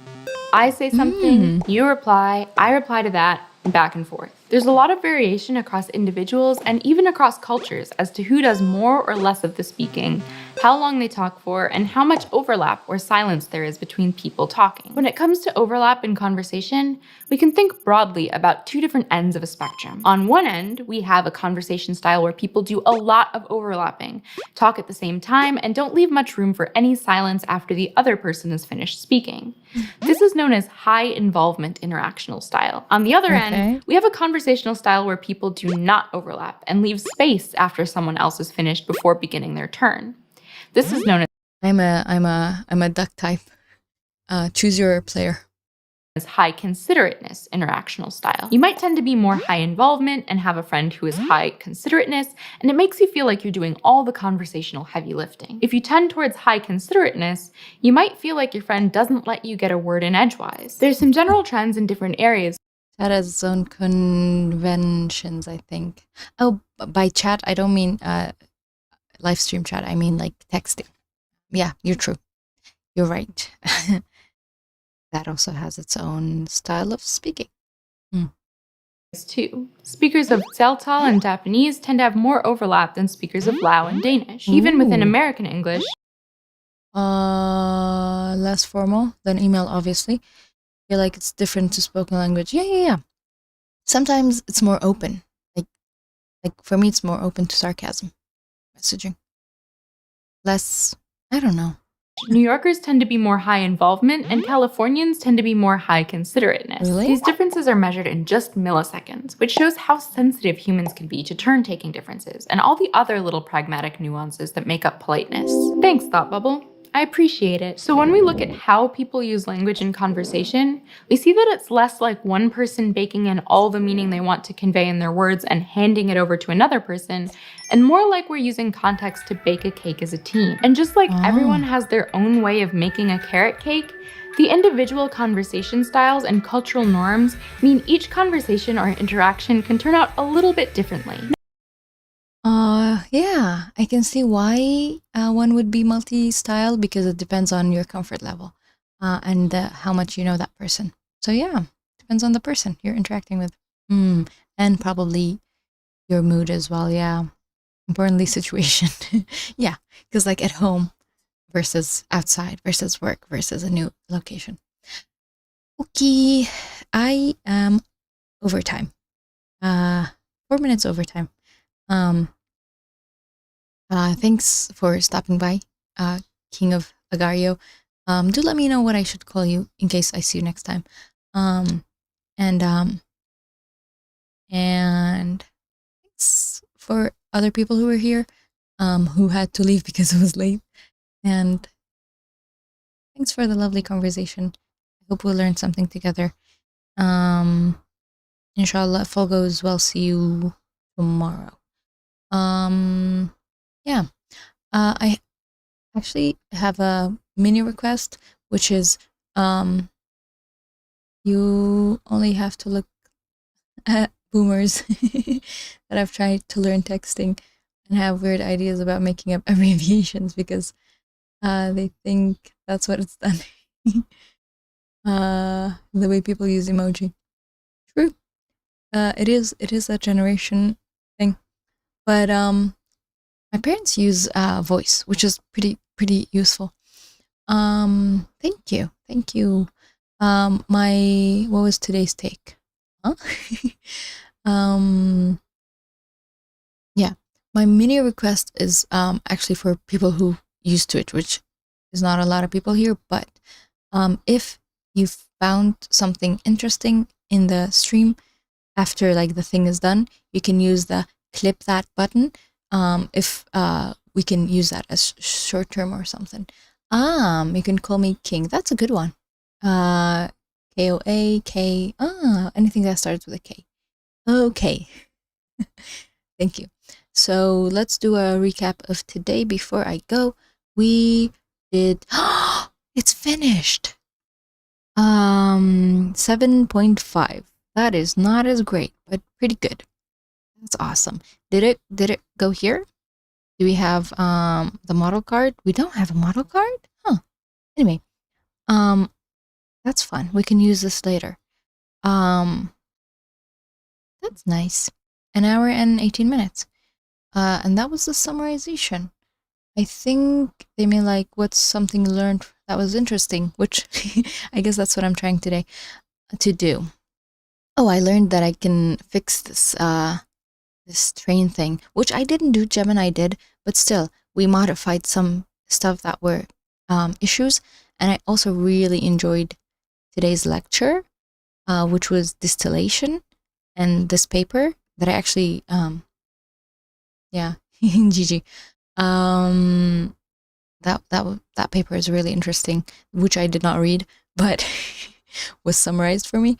Yeah, 99% noise, and it's still useful. And we learned about pragmatics, and that we expect people to be truthful and help us during a conversation. Silent Michael, what's up? I mean, I know you chatted before, but I don't think I said hi. GPT upgraded my texting game from just thumbs up.